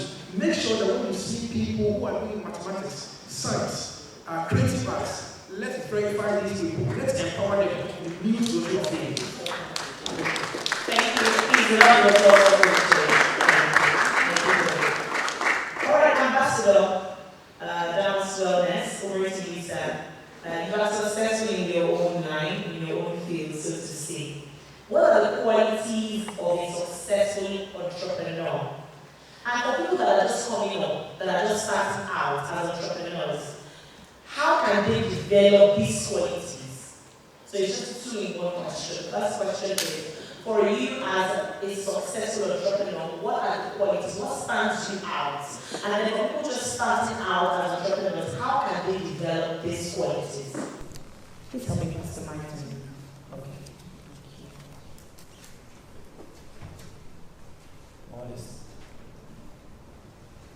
All is simple because duty or on top, distinguished guest of honor, and your opinions. Thank you very much for this great review. Well, to the first question, what has helped us as Damos Wellness Environmental? First, Damos Wellness is an application of my full name, which is Droga Leadership Amos. And what has helped us is integrity, consistency, and keeping to our words. What we cannot achieve, we'll tell you when we plan, regardless of what you want to do with us. And we make sure that we show up every day, even when it is not favorable or convenient. Why do I mean so? We have media presence on Instagram, our website, and even on Facebook at Damos_Wellness. We ensure that we task ourselves to make sure we dish out free wellness and health tips on a daily basis, as well as introducing the best of natural and remedies that help people to achieve the best life possible. And how have we been able to do this? We've been able to do this to make sure that we fall back on natural ingredients that we have to embrace our available resources, rather than buying orthodox medicines that brings about, one problem or the other after solving a particular problem. We find out that these are processed, products which you cannot really determine what are the content. But when you take a natural substance, especially when you know what works, if you are channeling into ill headache, it goes straight for that headache. It won't cure headache and start giving you stomach pain. Yeah. And this has really helped us to stand out, to have several worldwide successful delivery as well as real life happy customers. When you check our page on Instagram, you see that our feedbacks are real from real life people like you and I. Despite the fact that we have to maintain their privacy in covering some of their username and their WhatsApp numbers, we ensure that some parts to show that these are real persons is revealing. And the apps that were running on our phone when this was shot or when the customers were sent this, it's obvious on our page. And this has brought about this limelight that many bodies, notable organizations were watching, even when we were doing this as if we were playing video games. Because we knew, personally, I learned a very strong lesson from COVID-19. I own a fashion brand, and during the outbreak of this, deadly, viral problem, I discovered that many persons actually paid zero attention to their fashion sense. How do I mean? Several delivery companies shut down. When you get to the doorstep of a delivery of a customer, it tells you, it's not my problem now, bring it later. A wife will come out to the doorpost and tell the delivery man, husband, the baby food has finished. Is wristwatch your top priority now? So I begin to wonder what happened after COVID-19 when people paid zero attention to their fashion sense. Yeah. I need to make myself relevant. I need to provide for my family. I need to bring joy to people's faces. And then I remember back then when we were young, when we go on vacations, to my grandparents, they would take us to hospital like my parents would do. When we fall ill, they would just, my grandfather would just go into his farm and bring out 1 or 2 ingredients and give to grandma to cook. Yeah. And when you drink, you bounce back to your health state and you go to the farm again. So I felt when it comes to health and food, when people pay no attention to every other things, this too remains. And then that's what brought about Diamonds Wellness. And to the glory of God, we've touched several lives. If you check our page on Instagram, our product, which is called Man's Pride, has helped restore a family problem, a marriage problem, so to speak. The man was about to live in the house, but with Man's Pride, the man did a good job. Thank you. Please, a round of applause for the CEO of Diamonds Wellness. Integrity and not doing what you know you cannot do. Don't accept what you know you cannot do. Thank you very much. Coming over to you, Anita, Ghana's finest. We have a lot of people here sharing a lot of your fans in the building. Looking at you in the media, so I am a media in Nigeria, right? Looking at Ghana's media space, I'm going to put a personal question to you because you're a media person. I'm not going to follow what is here. I would like to, I want you to create a scenario. Let's know how well Ghana's media space is doing when it comes to promoting peace, promoting good policy, when it comes to checking governance. Is there autonomy are they able to function on their own or checks and balances and no, but is there an autonomy for Ghana's media or are they not allowing you to do what you're supposed to do? Thank you very much for putting me on this platform and also to the organizers. Thank you so much for having me. Of course, I want to stand on all the existing protocols and proceed as well. Now, I would say that in the last couple of years, our media space has become very independent.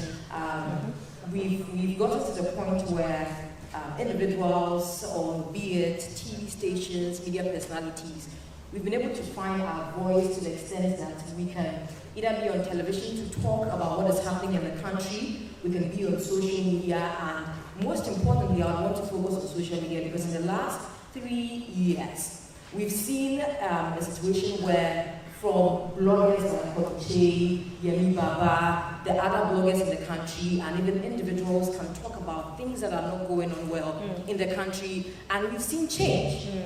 And so I can boldly say that our media space is doing very well, but sometimes you have instances where there's that fear, a little bit of fear that, okay, what if I talk about this and then I am shut up, especially during elections or when the government has, of course, an upper hand and you feel like, I'm talking about this, you may get into some kind of trouble. But I think Ghana in general, and of course our media space, we've grown and accepted divergent views. We've accepted people from wherever they are coming from and how they think and what they believe in.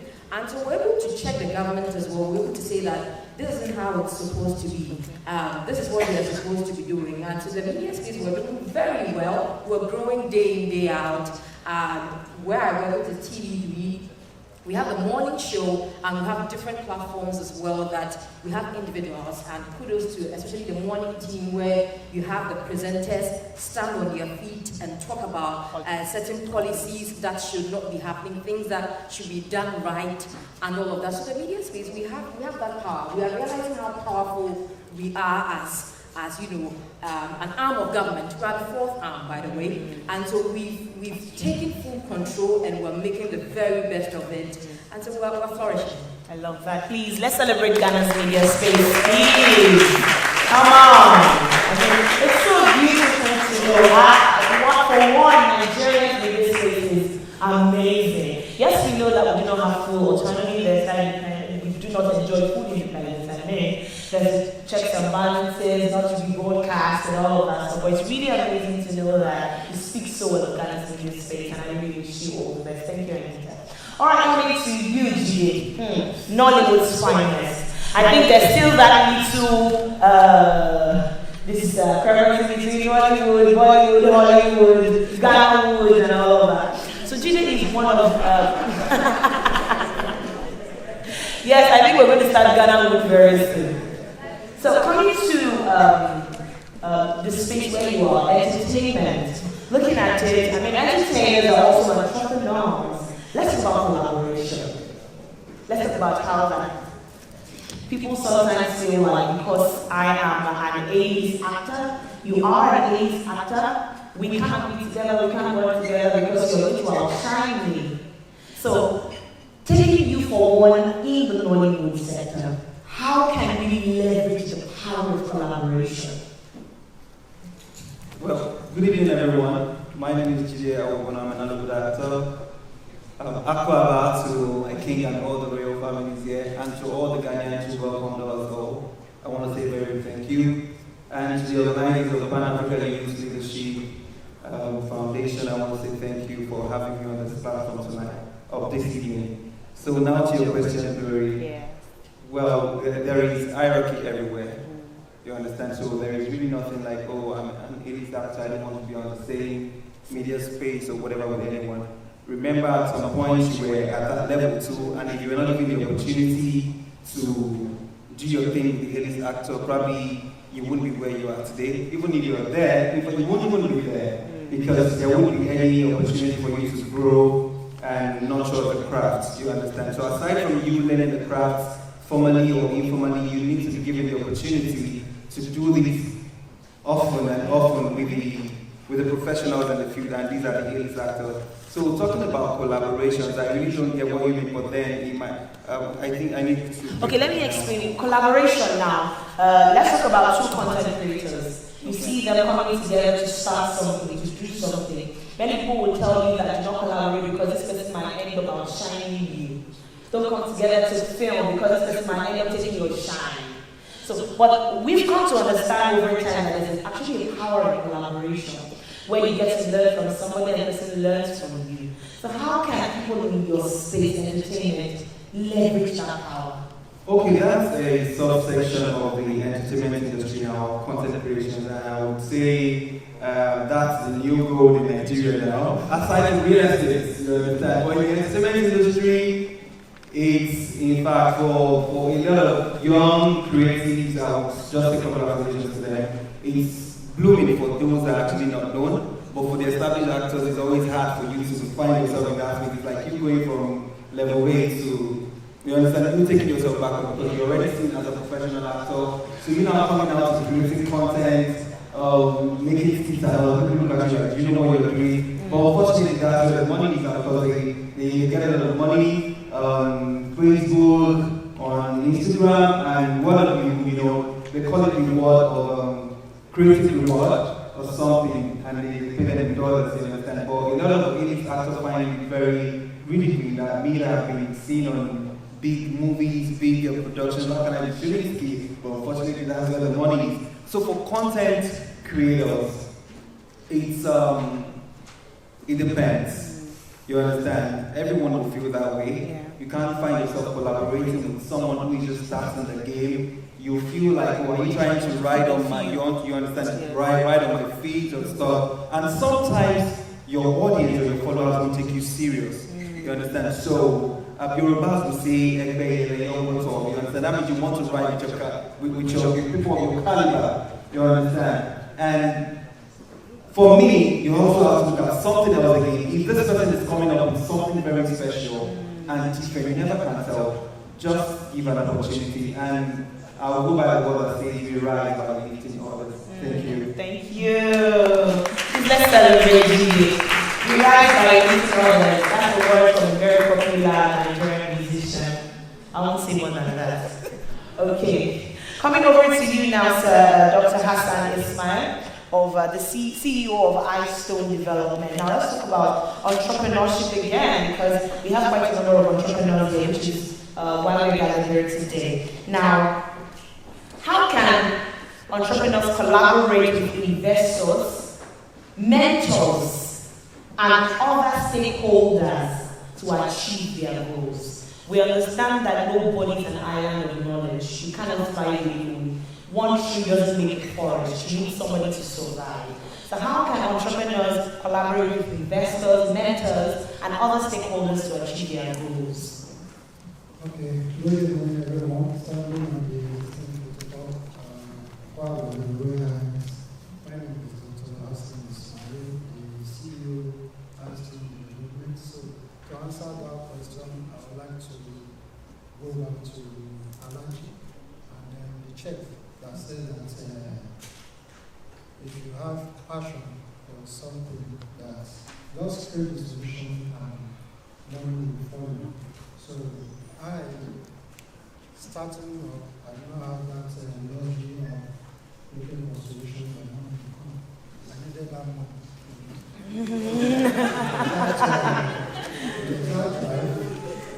For the money that got into imagine you come from a generation where, let's say, you are like 1,000, and out of the 1,000, you are the chosen one to be the liberator of those people.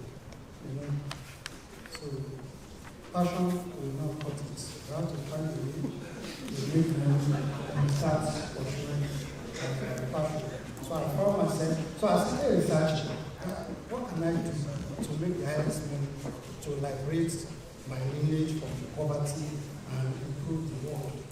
So they told me it's petroleum engineering. So I went to study petroleum engineering. While I was doing that, I had some uncles that were telling my dad that you're just pretending, there's no job anywhere. All this money you are spending, at the end it will bring out nothing because no job anywhere. And true to their word, after finishing school, the Chevron, the Shell, the Total, and these companies, they were not able to give me any job.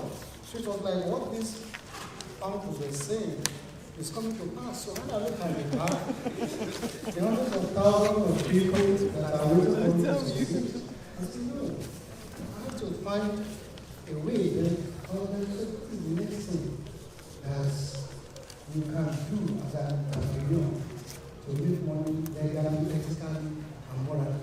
So I started researching. So that was how I stumbled into real estate. So I am an accidental entrepreneur. I do not go anywhere entrepreneurship. You know, you need to help people. So I stumbled into real estate. While I was in real estate, I was doing a job somewhere and we were paying about 2,500 Ghana cedis. I felt I was good until I realized that money is nothing compared to where I'm going to. So I kept researching and he said, oh, real estate. Oh, real estate.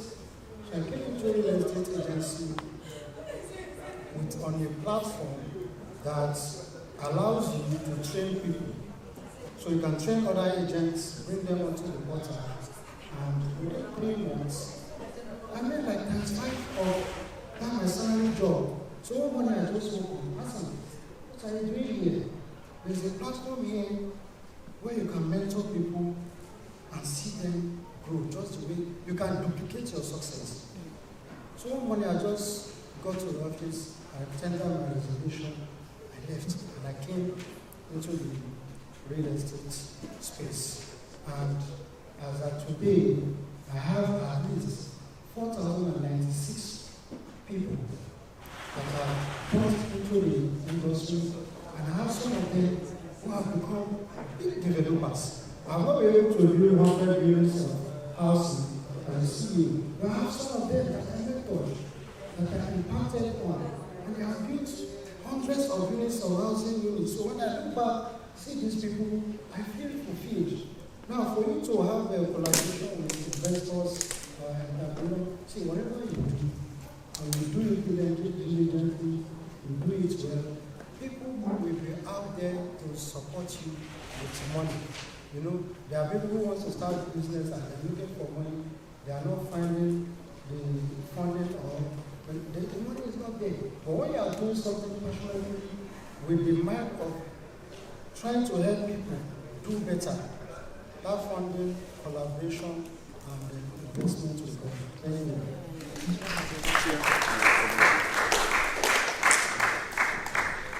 Okay, I think we've come to the end of the third panel session. Please, can you please give a round of applause to all of our panelists?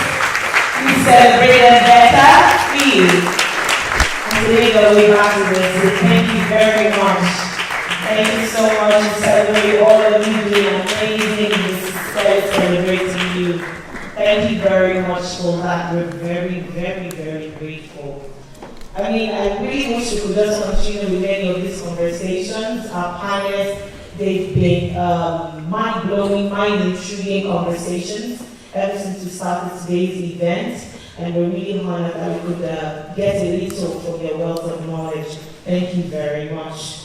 All right, at this juncture, it gives me great delight, honor, and I feel so privileged to bring up on stage for his goodwill message and for a very special assignment, His Royal Highness Tobe Chale IV of Volta Region, Mo Abutia, Ghana. Can we please give a round of applause as he comes up on stage for his goodwill message, Your Royal Highness, sir? Please let me clap it to His Royal Highness comes up on stage.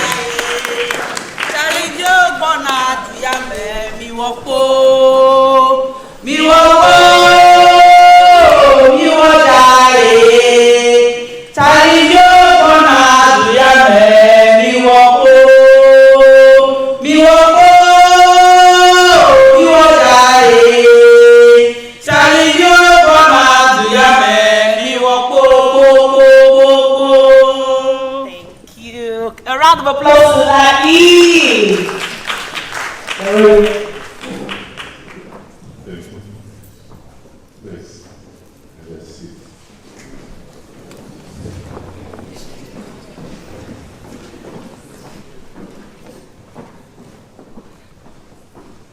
Welcome to Ghana, British Council, the guests,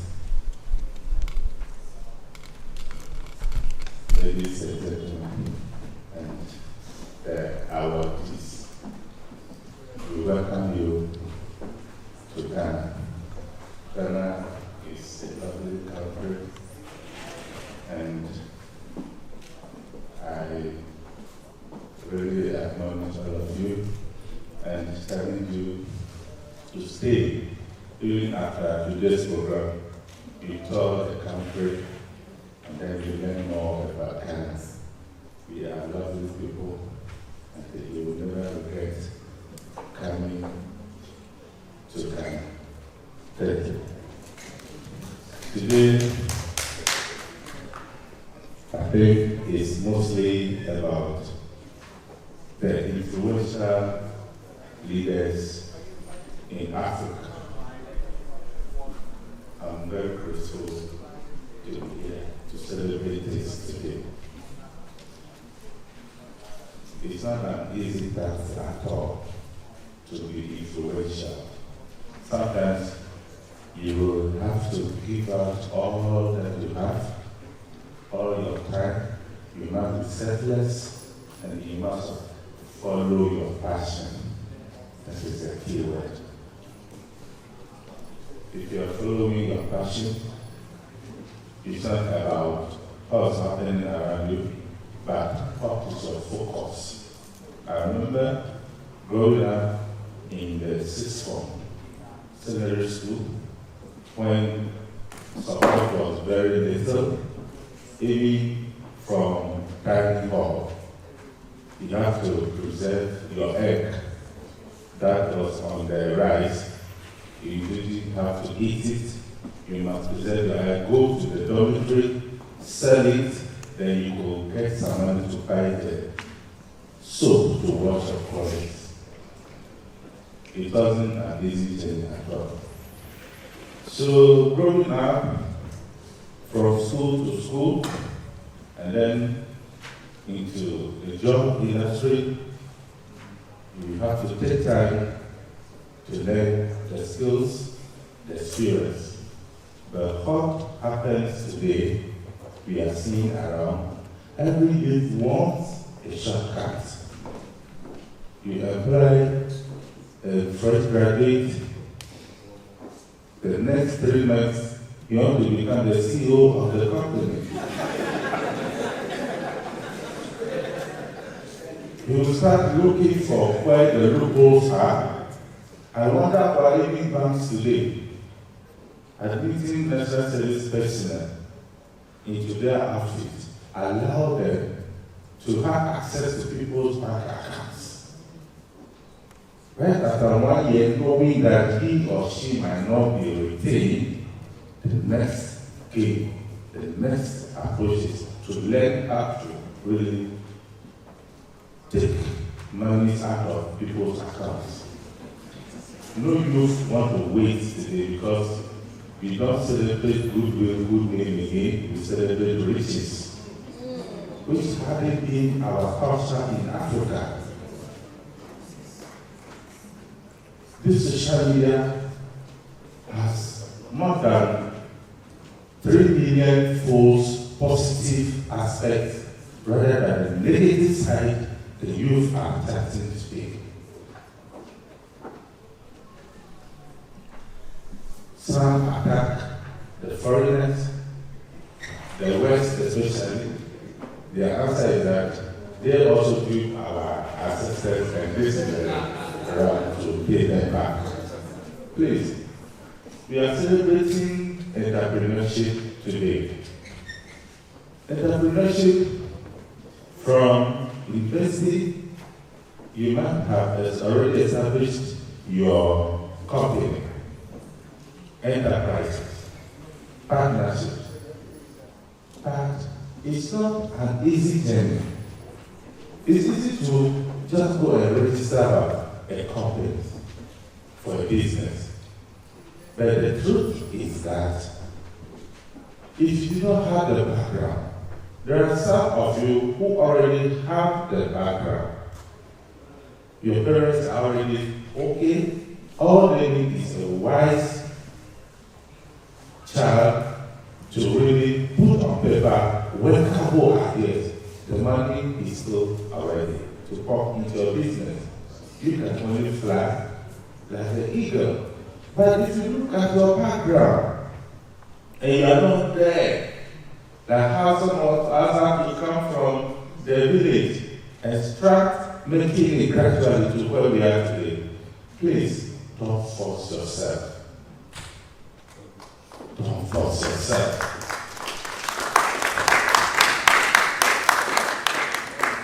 Sometimes it's wiser to learn under somebody to become a boss one day.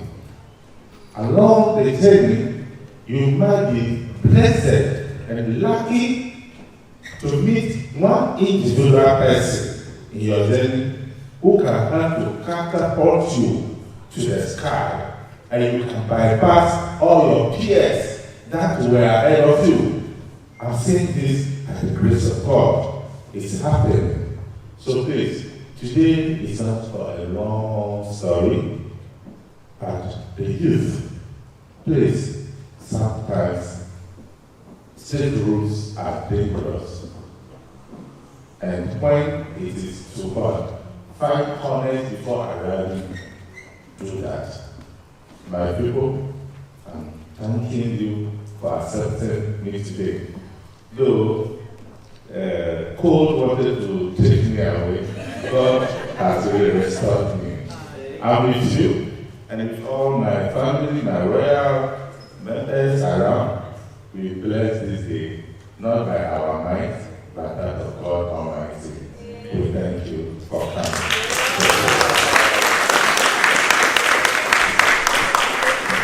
Ladies and gentlemen, I thought we'll make the applause a little bit louder for His Royal Highness and the royal family.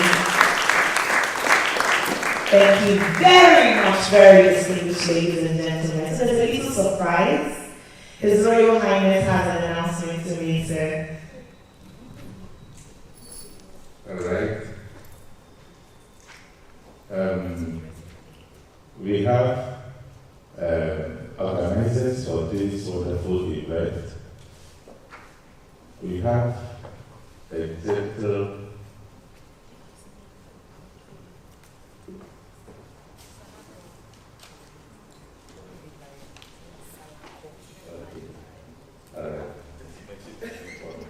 All right, sir. So, His Royal Highness would like to surprise the convener for this event. All right, Mr. Salako Adebayo. Adebayo is behind. Yes, please. Tonight, we are proud to associate with this great event, and the name mentioned, we want to really honor him, dress him, just like myself. And it means we are crowning him, right? We are crowning him as the king of this great event, not only this year. As far as the program can run year to year, he is a king.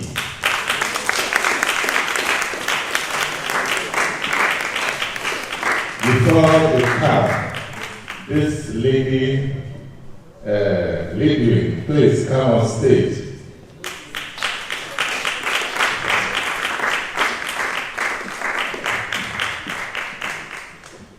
I want to say something, and you see how, as I was walking and we were moving through the journey, looking, hunting for development, we met a lot of foreigners who came in a white ski, some from the US, they were Americans, British, Indians, they all came to the village to help develop the place.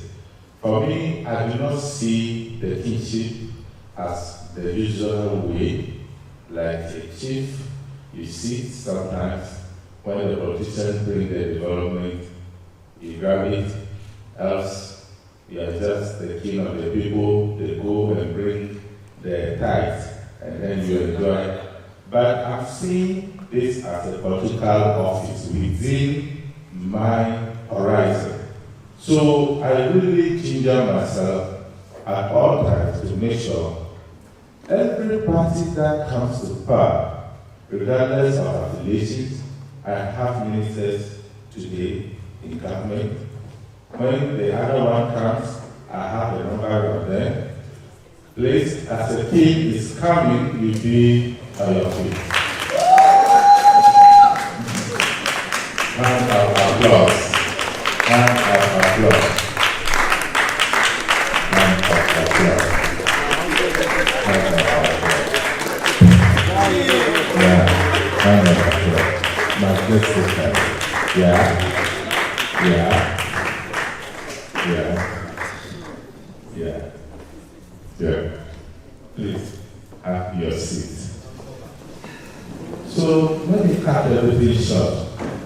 lady here is called Lady Medford. She just came to our life a year ago, and I was invited for an award in the US, which just happened March this year. And from here, we are galloping to India for more awards and recognitions. So she is really a partner in development, so I really ask you humbly to give her a kind of applause. So, our king, you are welcome. Ghana will say, wisdom in heaven, Akwaba in Accra.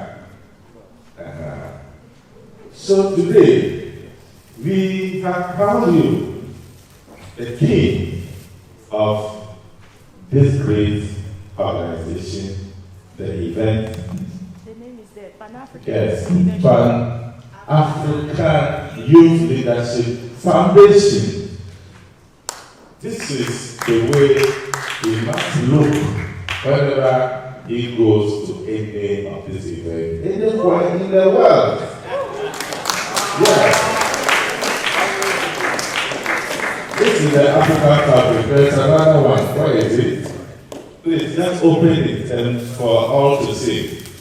This one, you are crowded in a club, is for events or functions. But the one you can still be walking on the street.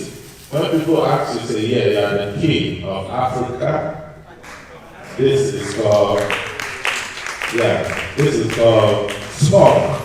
It's a traditional dress. So I urge you, wherever you go in Africa, we have our traditional fabrics, gather these fabrics. Occasions like this, you ask for these fabrics, not in the other fabrics as such. The world is a global village. You can, I'm not saying never wear, but make sure you blend the wearing to prove that you are in fact African. This is what you belong. Thank you, ladies and gentlemen. We applaud, we welcome the new king of Pan-African Youth Foundation. Hip, hip, hip. Hip, hip, hip. Hip, hip, hip. Thank you, thank you. Any speech or people? Thank you very much, yes, I cannot appreciate you enough. This is a surprise. I was not expecting this. What I do to bring young people together to celebrate them, to expose them to each other in Africa, but to be celebrated and to be crowned the king is something that is very unique, and thank you very much. I appreciate it, and as you said, at the next Pan-African event in Rwanda, this is my regalia. Thank you very much. Thank you. Just to finalize, a year ago when I came to, it was also to an event, and I always wanted to be crowned as a queen, but what was the way of getting there? I didn't know. So when I got offered to come to Ho to visit and visit the village and the women there, I was very happy. I went there to train them as just basic, whatever you can see, soap making, whatever you can see. And at my surprise, they crowned me as a queen of the whole whatever. I was so happy. So now, I'm a queen, please. So this is the African we want, because one of the brothers said that we want an Africa free of corruption. We want an Africa free of poverty. We want an Africa where we can connect. We want an Africa we can be together. We want an Africa where we can talk from one country to the next. We want an Africa with no boundaries. We want an Africa where there is no barrier, where we can travel like in Europe. No visa, no. This is the Africa we want. Now we can call all of us brothers and sisters, and then now he has a new title, the King Salako. Thank you. Thank you so much. Thank you so much for having me.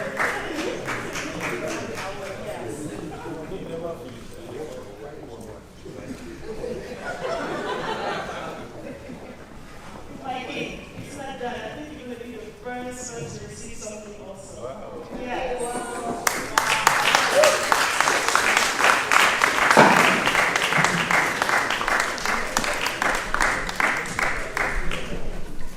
Wow. Your Highness, every year we select an individual who has been exceptional, who has helped his community, who has his being has expanded beyond his community. And we honor the person with our prestigious award, African Icon of the Year. For this edition, it is my privilege, on behalf of the foundation, to honor you with this award as the African Icon of the Year 2023.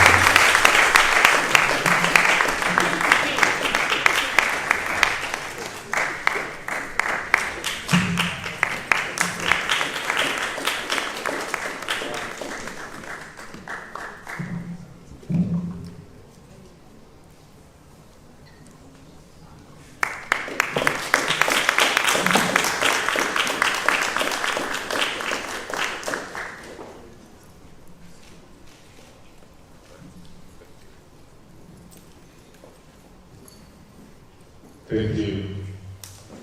We are very grateful. This is not just a celebration, but it is fuel that has entered into the petrol tank for more work to be done. Thank you.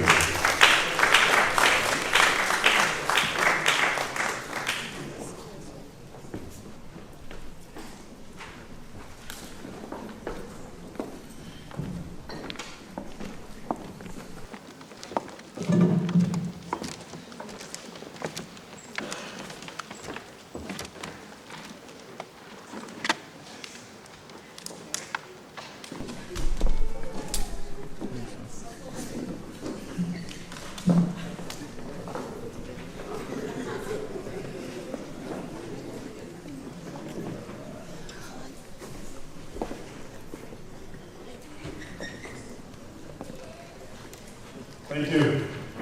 Ladies and gentlemen, a round of applause for His Royal Highness and congratulations to the Executive Director for this wonderful initiative. At this point, there are 6 members that will join the Pan-African Youth Leadership Foundation Advisory Council. And on that note, I'd like to invite to the stage a brother and a friend, someone who has gained a lot of recognition in Syria and across the world. 2 weeks from now, you'll be opening Syria's first official office in the fight against corruption. Our index have improved over the years from Afrobarometer and other indicators in Africa. In the past, we talked about Sierra Leone. The first that comes to mind is the 11 that go to civil war, Ebola, Corona, and corruption. But over the years, this gentleman has changed that narrative, and we are proud of him. To talk to the president in Africa is difficult, and to advise the president is hard. But for this gentleman, he has been doing it on countless occasions. Ladies and gentlemen, I welcome on stage a lawyer that's practiced for over 10 years with a wealth of experience, Mr. Francis Ben-Fala, the chairman of the Senate Box Anti-Corruption Commission of Sierra Leone, to lead the induction ceremony of people that have made it to the Advisory Council. First on my list, I would want to invite someone very special in the African landscape, David Apenda, the Chief Executive Officer of Farm Zone Africa, Nigeria. David, you're welcome on stage.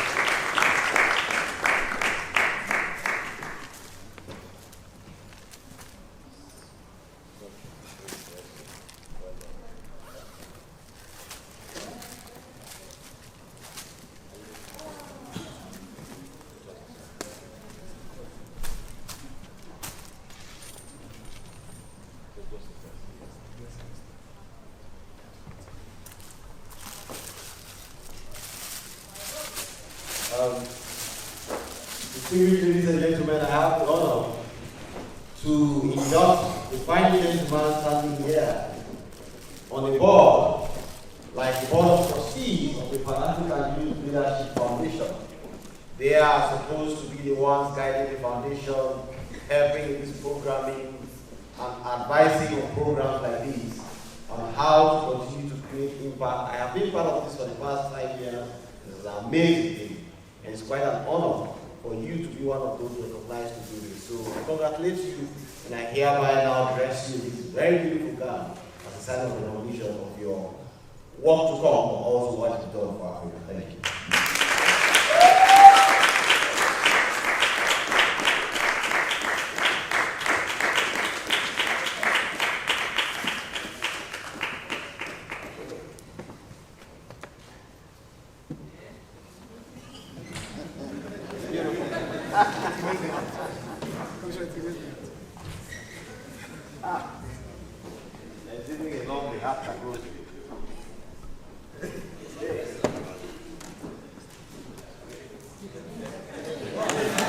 Thank you.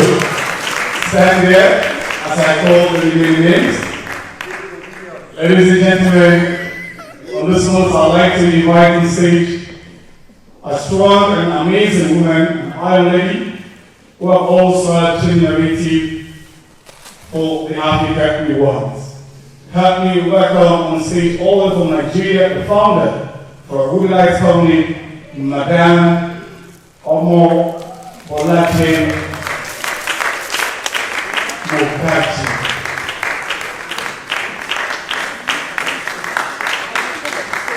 Yes, we are working side by side. When you already have the same thing, so we dress you in recognition of your hard work, but I encourage you to continue doing more for this foundation.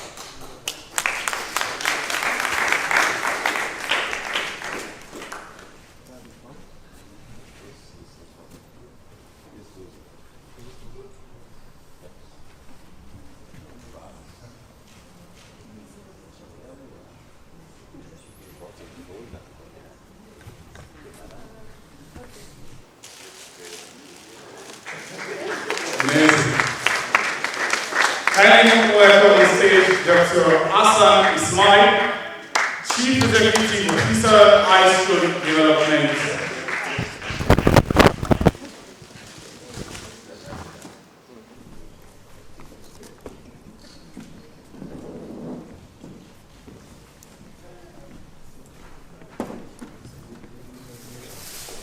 Well done, Doc.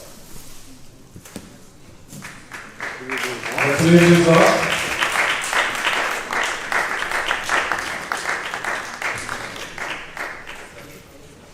And welcome on stage Dr. Adeyemi Adeniyi, the Chief Executive Officer, Daily Clinicians Young Tools Limited.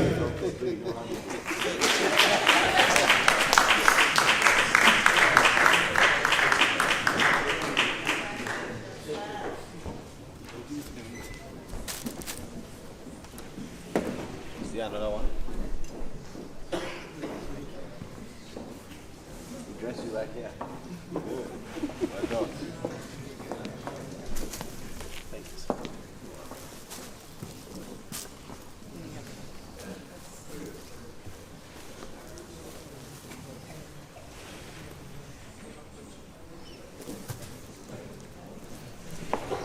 All right. Thank you.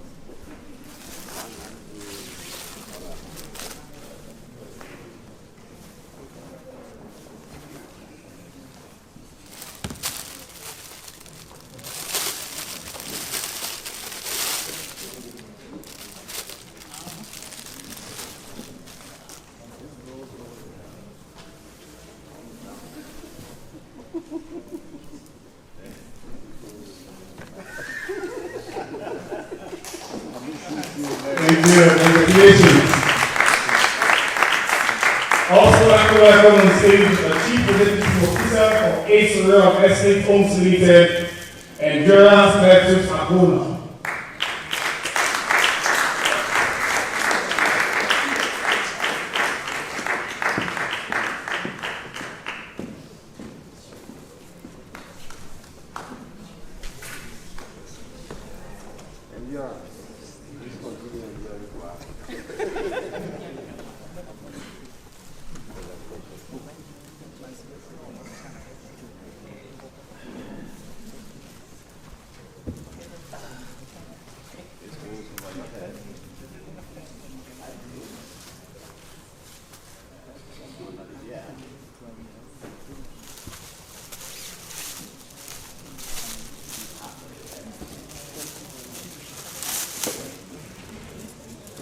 Thank you, Commissioner, and congratulations to you, Endurance. Our final word for this moment is the Chief Executive Officer for Damos Wellness Empire Nigeria, Ambassador Dr.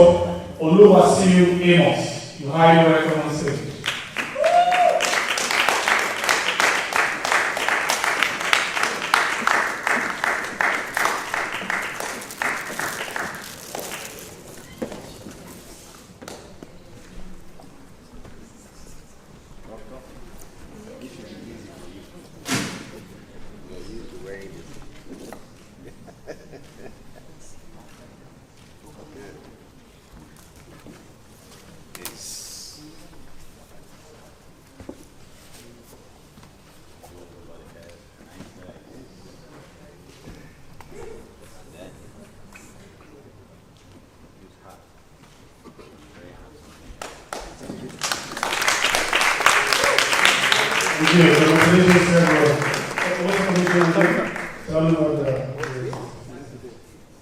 David?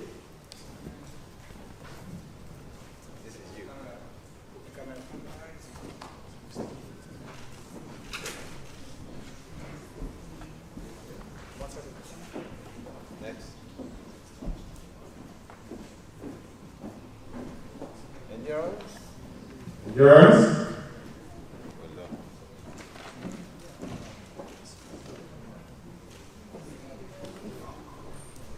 Hassan? Well done.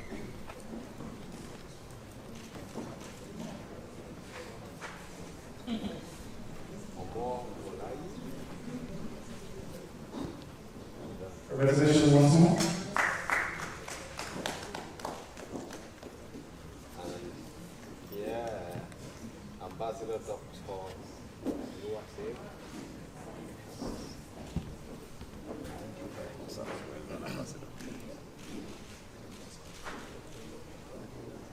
Give it up.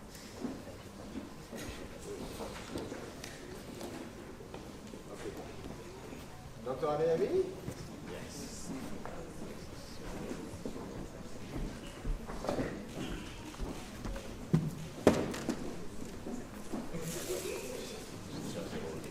Well done. So for the panelists, they can all demonstrate your various certificates and take a photo too. Yes, thank you. And congratulations and welcome to the Advisory Council of the Pan-African Youth Leadership Foundation. I think they deserve a very big round of applause. Thank you. Thank you. Guys, are you okay? Kindly take your seats. Thank you so much. Congratulations once more.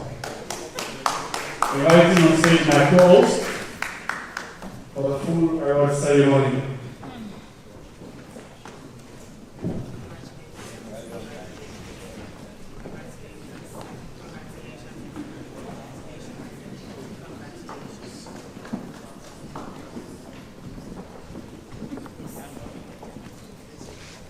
All right, very distinguished. All right, very distinguished ladies and gentlemen, Your Royal Highness, Your Excellencies, Captains of Industries, our deep guests, and well-wishers, we've now come to the reason why we got here today, which is for the award ceremony proper. We'll be awarding exceptional human beings, trailblazers, go-getters, people that have done amazing in changing the narrative and placing Africa in the spotlight of the world. We'll be awarding several individuals at this moment in no very particular order. So I'll be calling your names, and as we call your names, please be crave your indulgence. Please make it very snappy because we have quite a long list to award tonight. And doing us the honors of presenting the very first set of awards for tonight, once again, with a resounding round of applause, joining to bring up His Royal Highness, Shoge Charles IV, Botu Regional Abutia, Ghana. Your Royal Highness, please join us on stage to present the very first set of awards. Your Royal Highness, tonight we bear in mind that you will stand in for 10 awardees. States, permission granted, sir? Thank you. Thank you very much, Your Royal Highness. Thank you, sir. Please, a little bit to me, though. Thank you, sir.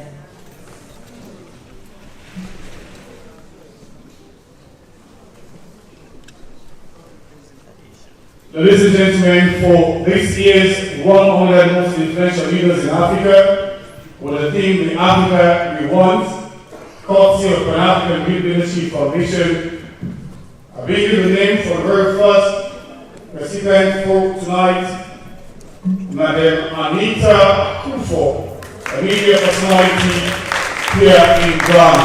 Anita, please make what to say, ladies and gentlemen. Let's celebrate Anita. Ghana's finest. Come on.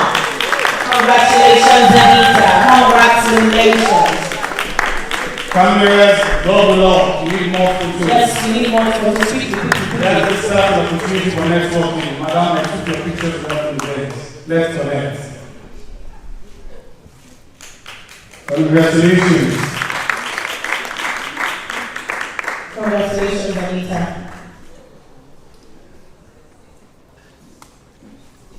Paparazzi, quickly, please. 10 seconds for your acceptance speech. 10 seconds, Anita. 10 seconds, okay. Thank you so much for this honor. I'm very grateful. And thank you so much for appreciating my work. Thank you so much. Thank you. Congratulations. Thank you, Anita. Alright, I'll also love to bring up on stage the Chief Executive Officer, Farm Zone Africa, David Apenda, Nigeria. Congratulations, David Apenda. Ladies to one of the most influential leaders in Africa, courtesy of Pan-African Youth Leadership Foundation, and this year's event here in Accra, Ghana. You're a double award. So please, edition. Congratulations. Pictures, please, quickly.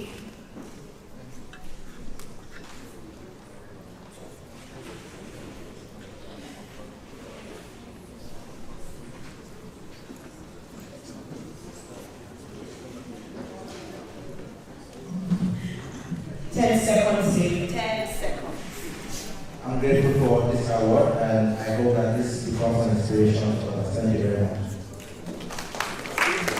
Thank you very much, David. Congratulations. Keep soaring.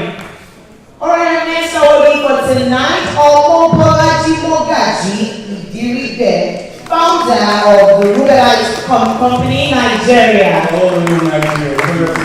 A double award tonight. Congratulations. Congratulations, Omobolaji.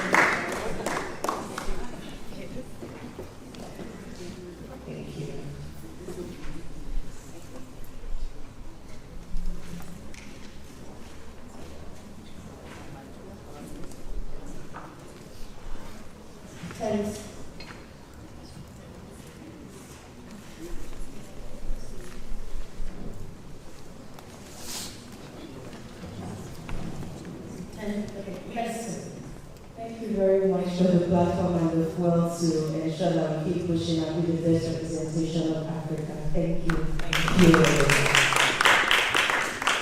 All right.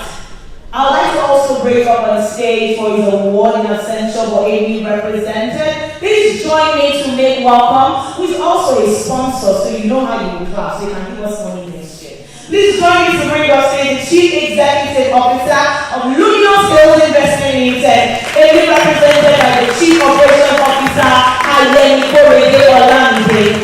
Coming with the cluster of our sponsors. Come on.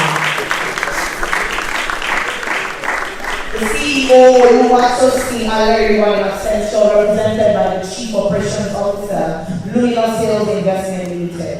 Congratulations.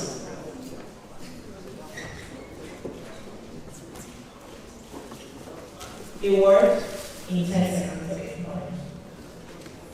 I only want to receive this award on behalf of my friend and CEO, Oluwatosin Aleriwa, and we express our gratitude for this platform. Thank you very much. Thank you. Congratulations. Congratulations. Guys, sorry to give you that.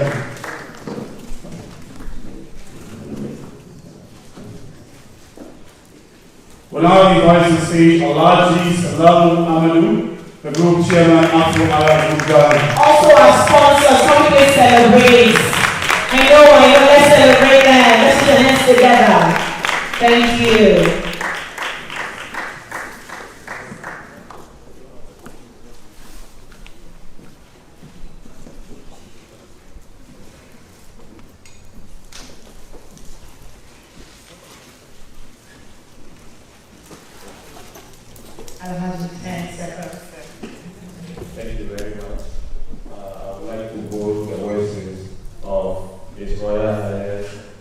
This is a full-time work for me. And space is taking me for an hour. Thank you very much. Thank you very much, Alhaji. Thank you, congratulations. All right. Awarding next, one of Mollywood's finest, amazing actor, doing amazing in the entertainment space in Nigeria. Ladies and gentlemen, join me to break up and say, Gigide Awobona, actor of Mollywood, Nigeria. Congratulations. You did Ghana Jollof or Nigeria Jollof?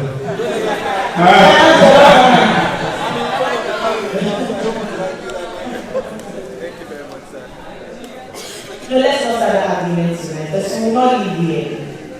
Because Nigeria, the Lord will always win. What about you guys?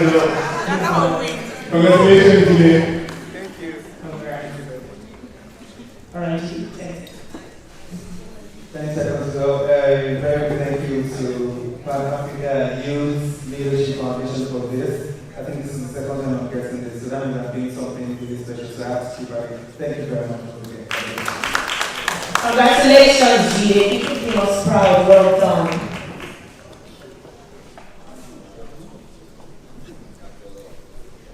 And all the way from South Africa, from the co-founder Ramson Trading, we award this wonderful opportunity to Kelesosi Pilosani. This is celebrate. From South Africa, the co-founder Ramson Trading, Keleso Siloane. Any representative? All right.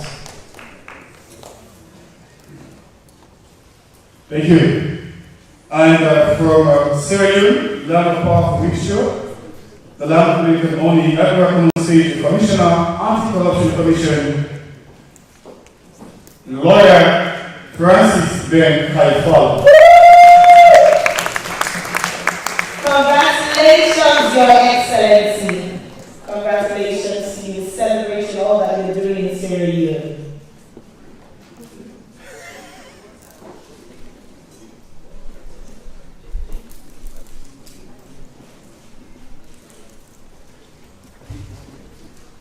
Your Excellency. This is for everybody in Africa, but more for people in Sierra Leone. Thank you very much. Thank you very much. And next one, all the way from Cameroon, someone who is well aligned. I've said a lot of things about as a developer and someone who she has a lot of knowledge in development and all. And I'll tell a woman that stands to gain a lot in the near future in Africa. Ladies and gentlemen, I welcome on stage the CEO of Global Pro Investment Limited of Cameroon, Madame Liwine Mefo. Come on, let's celebrate Liwine. Very beautiful. Queen. Congratulations, Liwine.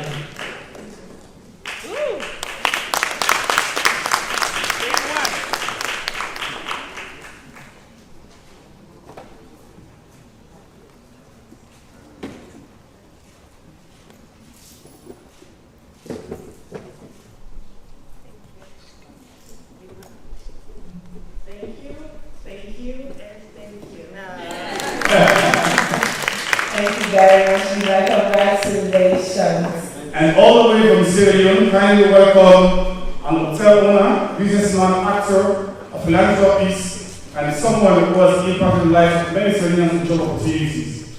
Ladies and gentlemen, welcome on stage Valentine McKing, the CEO of King's Empire from Sierra Leone. It's your man, Come on, let's celebrate from Sierra Leone. Congratulations to you. Well done.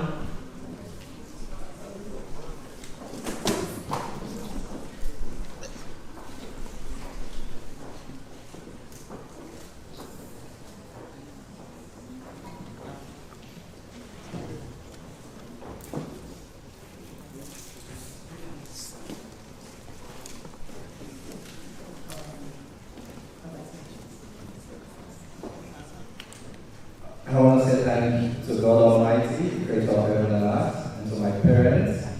I dedicate this award to my parents for giving back to me in Africa. I'm so proud to be an African. I love this country. Well done. Congratulations to you. All right, join me to bring up on stage the next awardee for tonight. Endurance letters are gone up. The Chief Executive Officer, Ace Royal Estate Homes Limited, Nigeria. Come on now, let's celebrate him. Thank you for clapping. Thank you so much. Thank you. Keep it coming. Yes, and I'm volunteering. I have a very amazing night. They are busy with the stage. Congratulations, Endurance. Well done.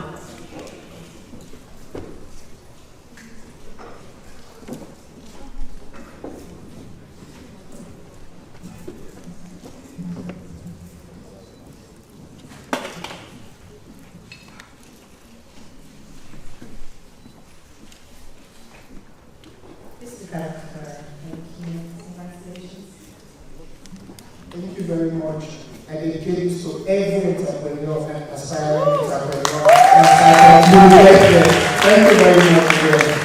Yes, you will get there. I will get there. Congratulations, Endurance, and keep enduring. All right. The very next awardee for tonight is someone so special to me. And you will know very soon why he's so special to me. Please, kindly celebrate this young man. Ladies and gentlemen, please join me to bring up on stage Mohammed Basir Sanusi, my co-host, who is the leader personality in Sierra Leone.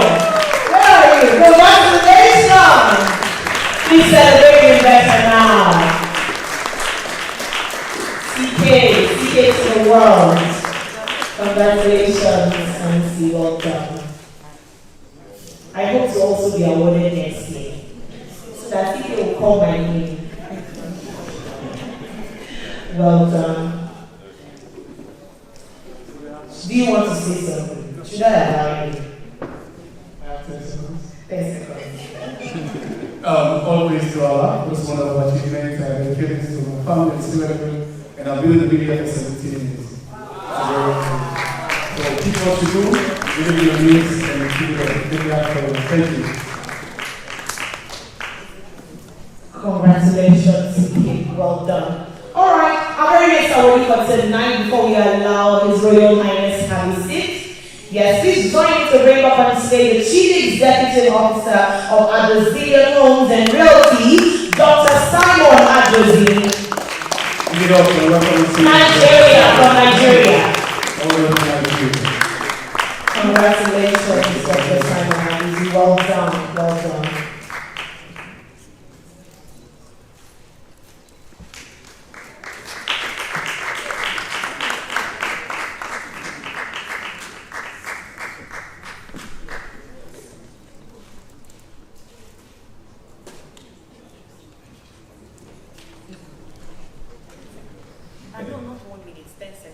Thank you for coming.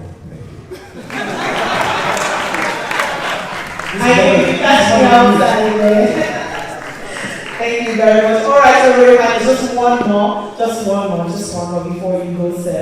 Thank you very much. The CEO, Deal Creatures Realtors Limited, Dr. Adeyemi Adeniyi. Dr. Adeyemi. Is Dr. Adeyemi Adeniyi in the building? Okay, he is. Come on, Doctor, run to the front. Run. Congratulations. I know how to believe you. I know 2,000 fees more. Well done, well done. Congratulations.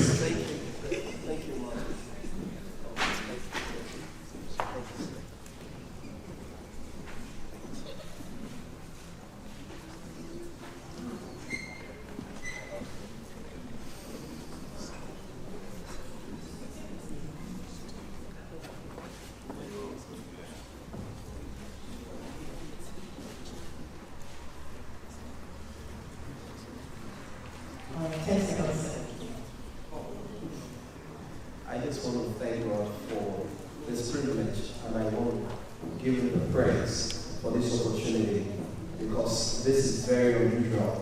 And I want to say that from someone whose father passed on very early in life, with 6 children from my mom, and having to take care of ourselves but God saw us through. I want to dedicate this award to God. Also, my father in the faith, Bishop Oyedepo, and my mom, my wife, my children. Very well been saved. God bless you all. Thank you. Congratulations, sir. Thank you. Thank you very much. All right, this week we celebrate His Royal Highness and Thank you very much, Your Royal Highness. Thank you, sir. Thank you, the Royal Family. Thank you very much. We're grateful. Thank you so much, sir. It takes a lot to keep you standing. Actually, we're very grateful, sir. We're very grateful, Your Royal Highness. Thank you.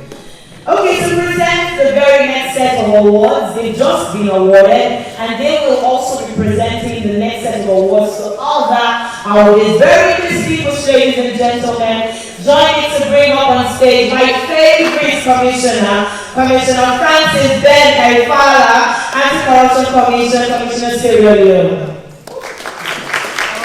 Also joining me to bring up on stage the CEO of Global Pro Invest Limited, Cameroon League Wine Method. Queen. Thank you very much. Thank you. You both will be presenting the next set of awards.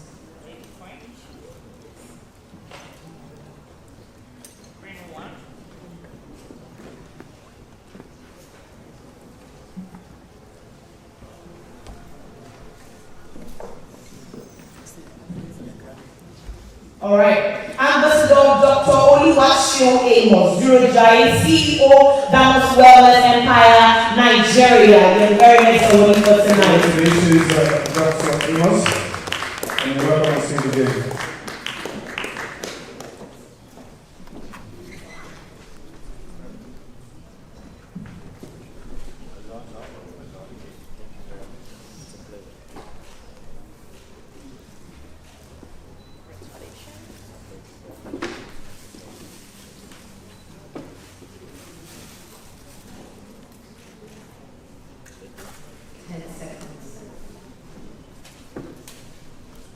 With profound gratitude, I dedicate this special awards to Almighty God, the giver of life, and the one who protects all of us up until now.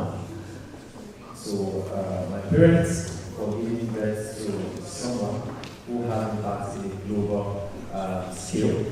So, my family, my wife, my children, and the team, Damos Wellness Empire Limited. We all need to start. I love you all. Thank you very much for all the work. Congratulations, we love you too. Well done, sir. The CEO Edcast Properties Nigeria, Oluwayemisi Shayon, is in the building. Congratulations, Oluwayemisi.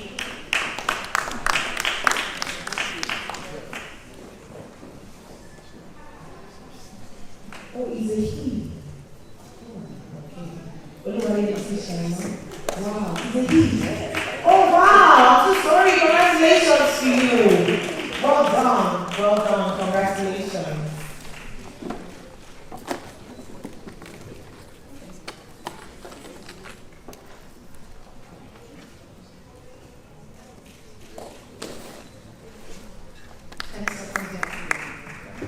Thank you, everybody. Thank you to God. And thank you for this privilege. We hope to do more, and by God's grace, keep pushing. Thank you very much. Thank you very much. Well done. The chairman, Mubad Homes Limited, Nigeria, Mubarak Said. Please, can I hear the indulgence that we clap? Please, many of us are not clapping and celebrating these people. Please, thank you very much. Thank you.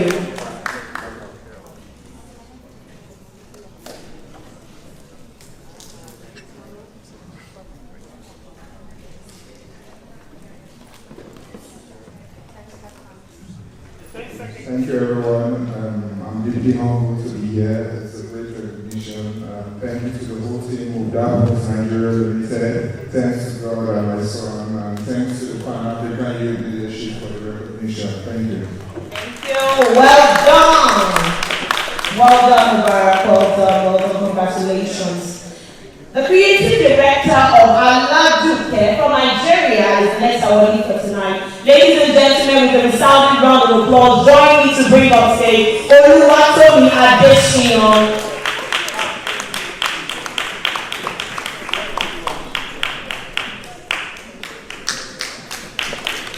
Look at that looking all red on. What are you celebrating now? She's looking really good.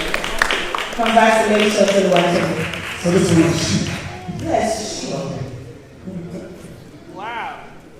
Congratulations. Yes. Congratulations. Well done.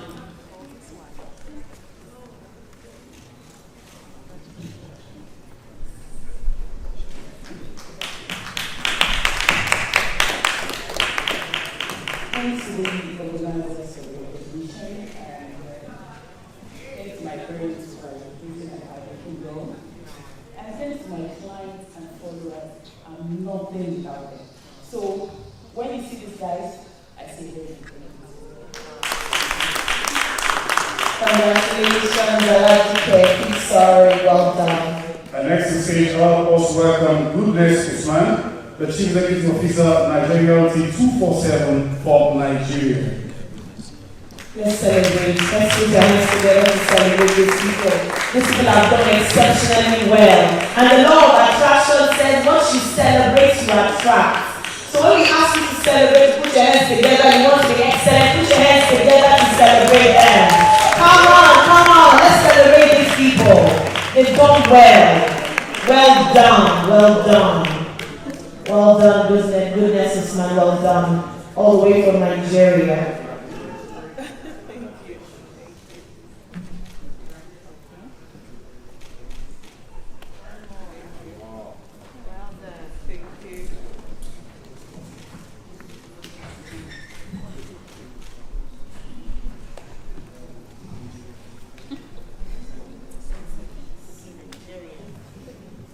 I just want to say thank you to the Pan-African Youth Leadership Foundation for the recognition, and of course I give this back to all of my super duper amazing friends. Because without them, the other ladies I wouldn't be here. And I also dedicate this to anyone watching anywhere from, I don't know where you're watching from, you're thinking, God, when, don't worry, it's over, so just keep pushing. Thank you very much. Congratulations, goodness.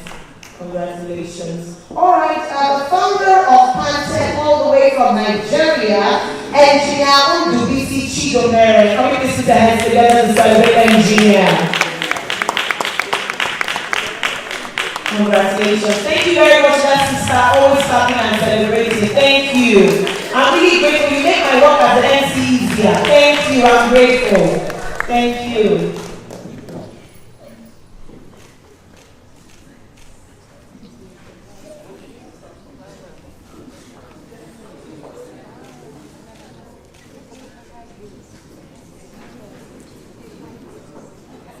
All right.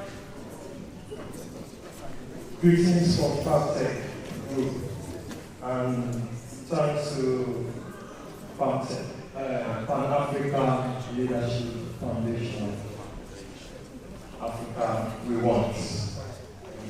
Thank you very much. Congratulations to you, Engineer. Well done. Well done. Well done. And from all of us here in Ghana, please join me to make welcome the Chief Executive Officer of Salad Fashion House, Sally Toffee. Now, Ghanaians, is how we celebrate your own. Come on! Yes. Ghanaians supporting Ghanaians. You get it? Well done, Sally. Well done. Well done.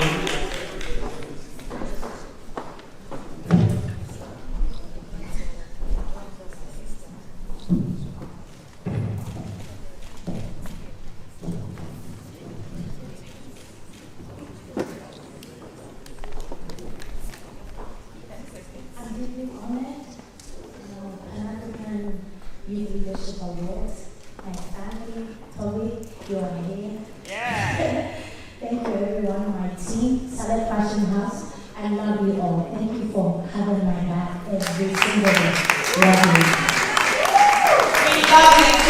everybody. Well done, well done, well done. Congratulations. And next to stage, I bring you Juliet Borough, as journalist of Ghana. Juliet Brown. Ably represented, ably represented. Congratulations, congratulations to you.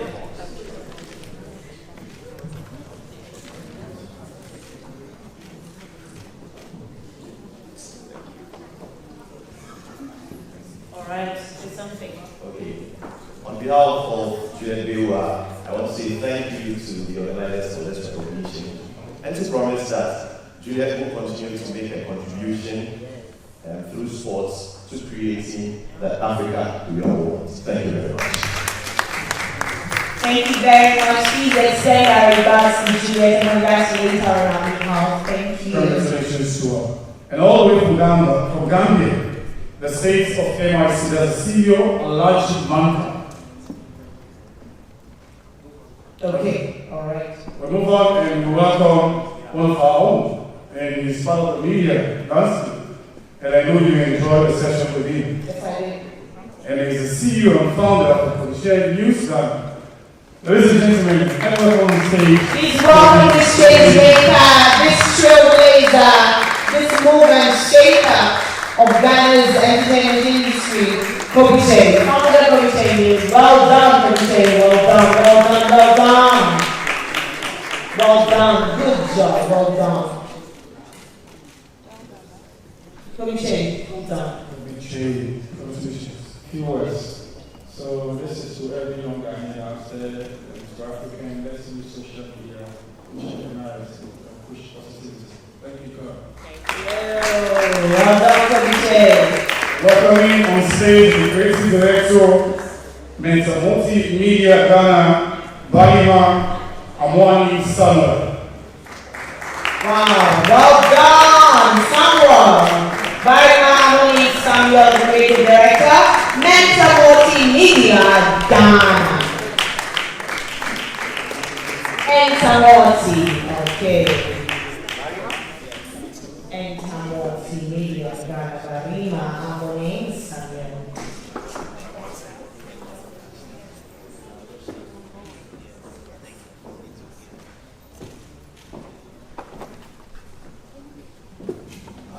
Big thanks to my parents, my brothers, and all my fans. Thank you. Well done. Video and still in Ghana, the founder, Master Life Worldwide, Grant Jones Amofi.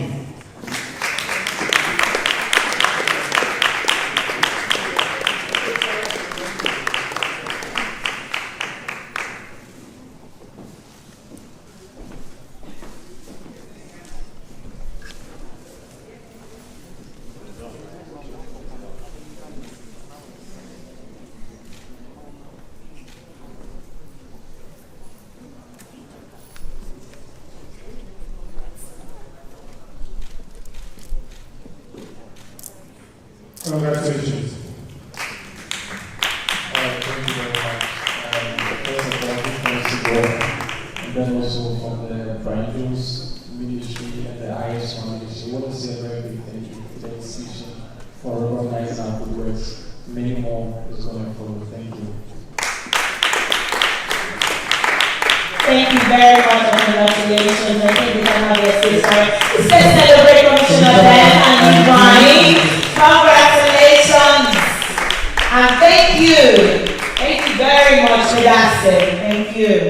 And for this final set, we invite on stage our movie star, Jay. Bollywood star, Bollywood finest, Julia Obana. Please do us the honors of presenting the next set of awards. I know there will be no time for the English to be for us. Oh, all right, thank you very much.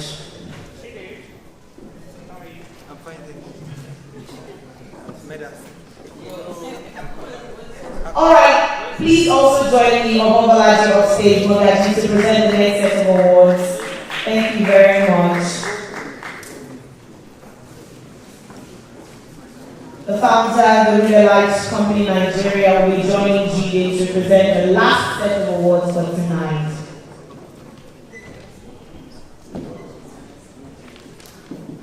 Thank you very much, Omobalaji and Jide.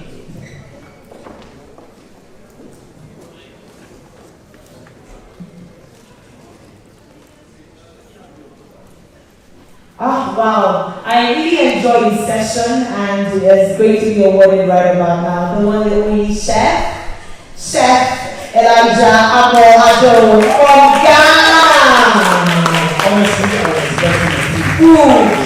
So let's really display your skills. You don't want to show us, but it's okay. It's okay. Congratulations, Chef. Congrats. Well done.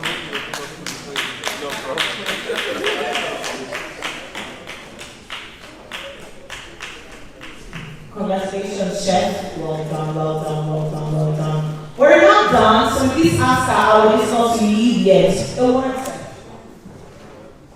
Thank you very much for this opportunity. Full this life. Thank you very much. Please, our audience outside, kindly make your way inside. We're not done. We're still going to have a group photo session with all our audience up on stage. So please do not leave yet. We'll be done very soon. And also refreshments. Yes, there's refreshments. We were asked to let you know that there's something for your belly. So please do not leave yet. And now, give the next award to the CEO for Lion Hope South Africa, Serisha Barat. Serisha Barat, congratulations. The Chief Executive Officer, Lion Hope, is he here? Alright, no. Okay, so let's move on to Ambassador Laura Okoro, Chief Executive Officer, Resilience Homes Limited, Nigeria. Alright, also not here. Also not here. Ambassador Boluwat. Okay, Laura's here. Oh, alright. Okay. Alright, Laura, I thought you were still in Nigeria. Congratulations.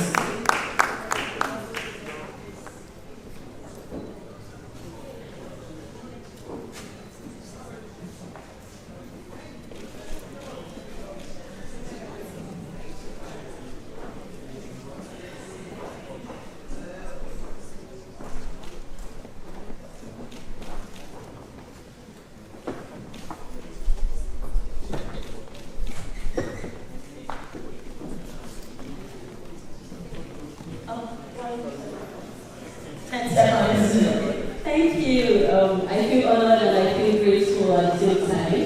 Thank you so much. And I dedicate this award to every young person out there aspiring.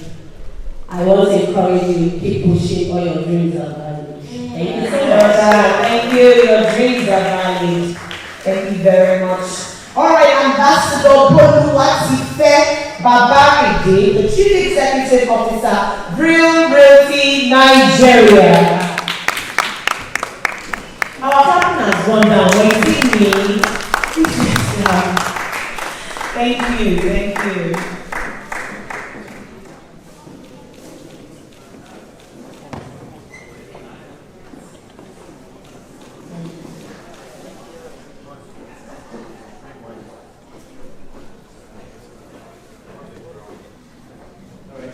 Everyone, again, I was welcome and to Pan African Leadership Foundation. Thank you so much. And to everyone, every young one here pushing hard, keep pushing, be consistent, and trust me, it's not going to be very soon. Thank you so much. Thank you very much. Congratulations to you, Ambassador Boluwatife Babaride. Dr. Oseni Olalekan Abidin, the Managing Director from Frontier Homes Nigeria. Congratulations. A round of applause for him. Well done, well done, well done. Well done, well done. Congratulations. Well done.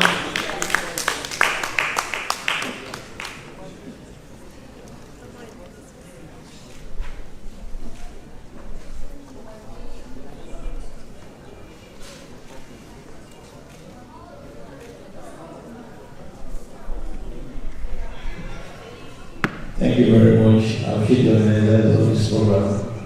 It's been a wonderful one. Thank you. Congratulations and well done. Dr. B.C. Owuwale, the Chief Executive Officer, Abule Showo Realtors and Landlords. Okay, not around. Joshua Boyejo, the founder of KJ Media, Ghana. Can we just stand together? Ghanaians, that is to celebrate your home now. Congratulations, well done. Welcome, Joshua. Welcome. Of KJ Media.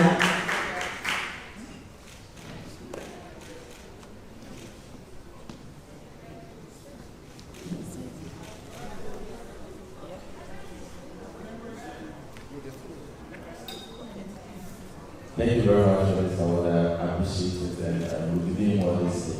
God bless you. Well done. All right, we would like to also present some certificates. Clemento Suarez. Clemento Suarez, are you in the building? Okay, well done, Clemento Suarez. Congratulations to you too, Clemento Suarez.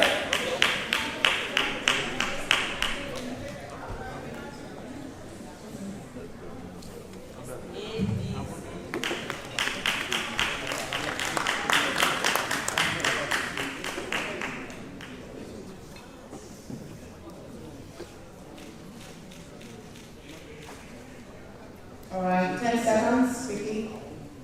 I think why we do 20 minutes? Fine. I also like the lesson. Thank God for this wonderful. Thank you all. Thank you. This chief is mine, brother. Thank you very much. This award is so well done. Thank you. Thank you very much, welcome. Next on stage, kindly welcome Adeyemi Victor. Congratulations. Adeyemi Victor, congratulations to you, and well done.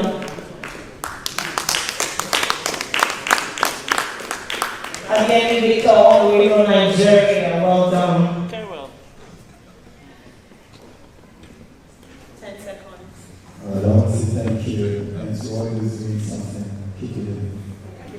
Thank you very much. Thank you very much. Welcome on stage, Dr. Hassan Ismail. Congratulations.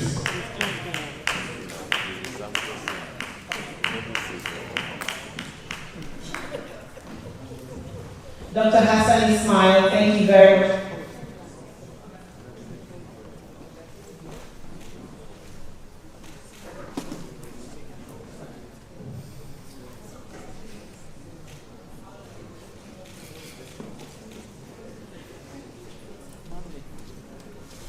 Congratulations.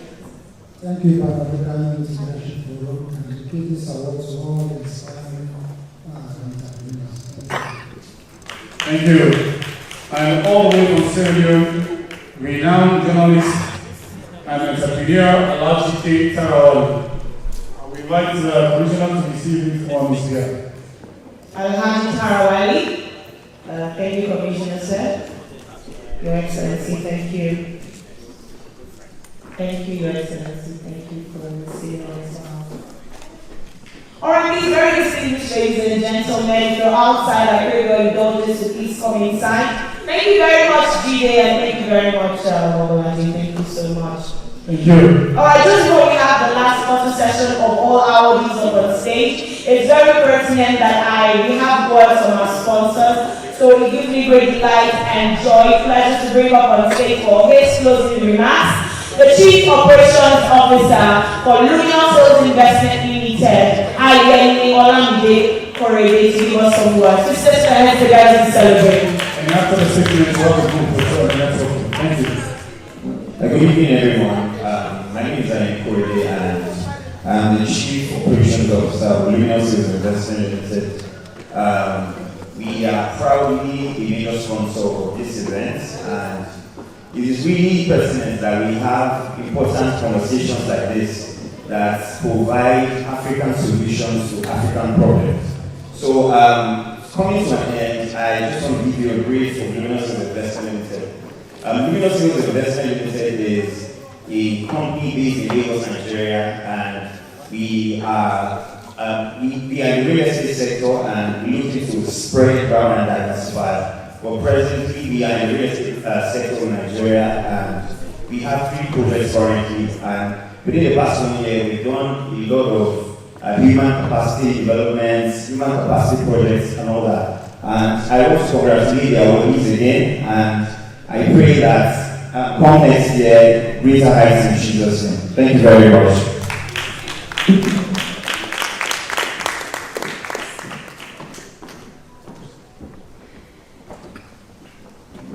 Thank you very much to the CEO of Living Households Investment Limited. I appreciate the indulgence of all our awardees still in the building. Please come up on stage so we can have a good picture.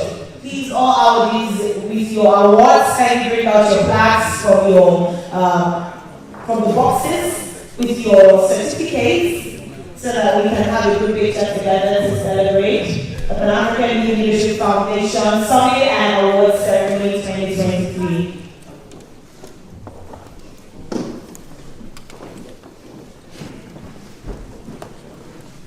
Okay, His Royal Highness, we would like to have you join us also in the pictures.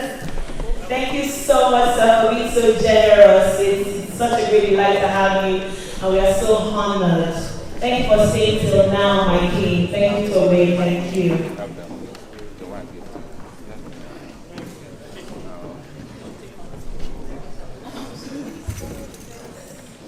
Can we have some ushers to take out the pulpit so we can have a fuller view?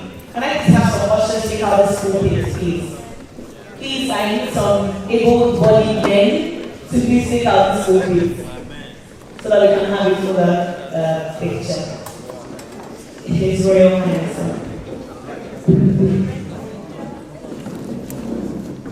Please, awardees, you're outside. Kindly make your way inside so that we can have a full house. Thank you. Yes. Thank you. Awardees, you're outside taking pictures. Please come inside. All awardees outside, please come inside so we can have a fuller house. And everybody can be captured in the pictures. Can we have some music, please? Stand up for the champion, for the champion. Stand up for the champion, stand up. Please, let's have music as we take the pictures. So we're waiting for people to join in. Please, if you're outside and you are already and can hear me, kindly make your way inside so you do not miss out. This picture is going to be displayed at Times Square tomorrow morning. So please make your way into the building so you don't miss out. Joe Biden has asked me to send him this picture. And I'll be sending it to Joe Biden after today.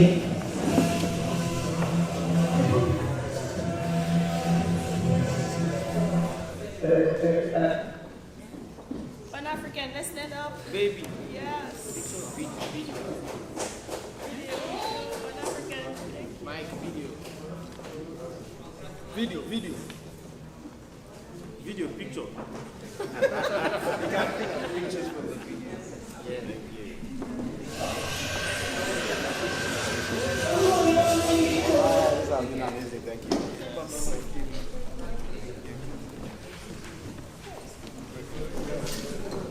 Congratulations and thank you very much. Thank you. At this juncture, we now come to the end of the Pan-African Youth Leadership Foundation Summit and Award Ceremony 2023. Please network, meet somebody, exchange business cards, meet somebody who is not from your country, meet them, say hello to them, take pictures with them. Network, because in the next century, network will be your relationships will be the new currency.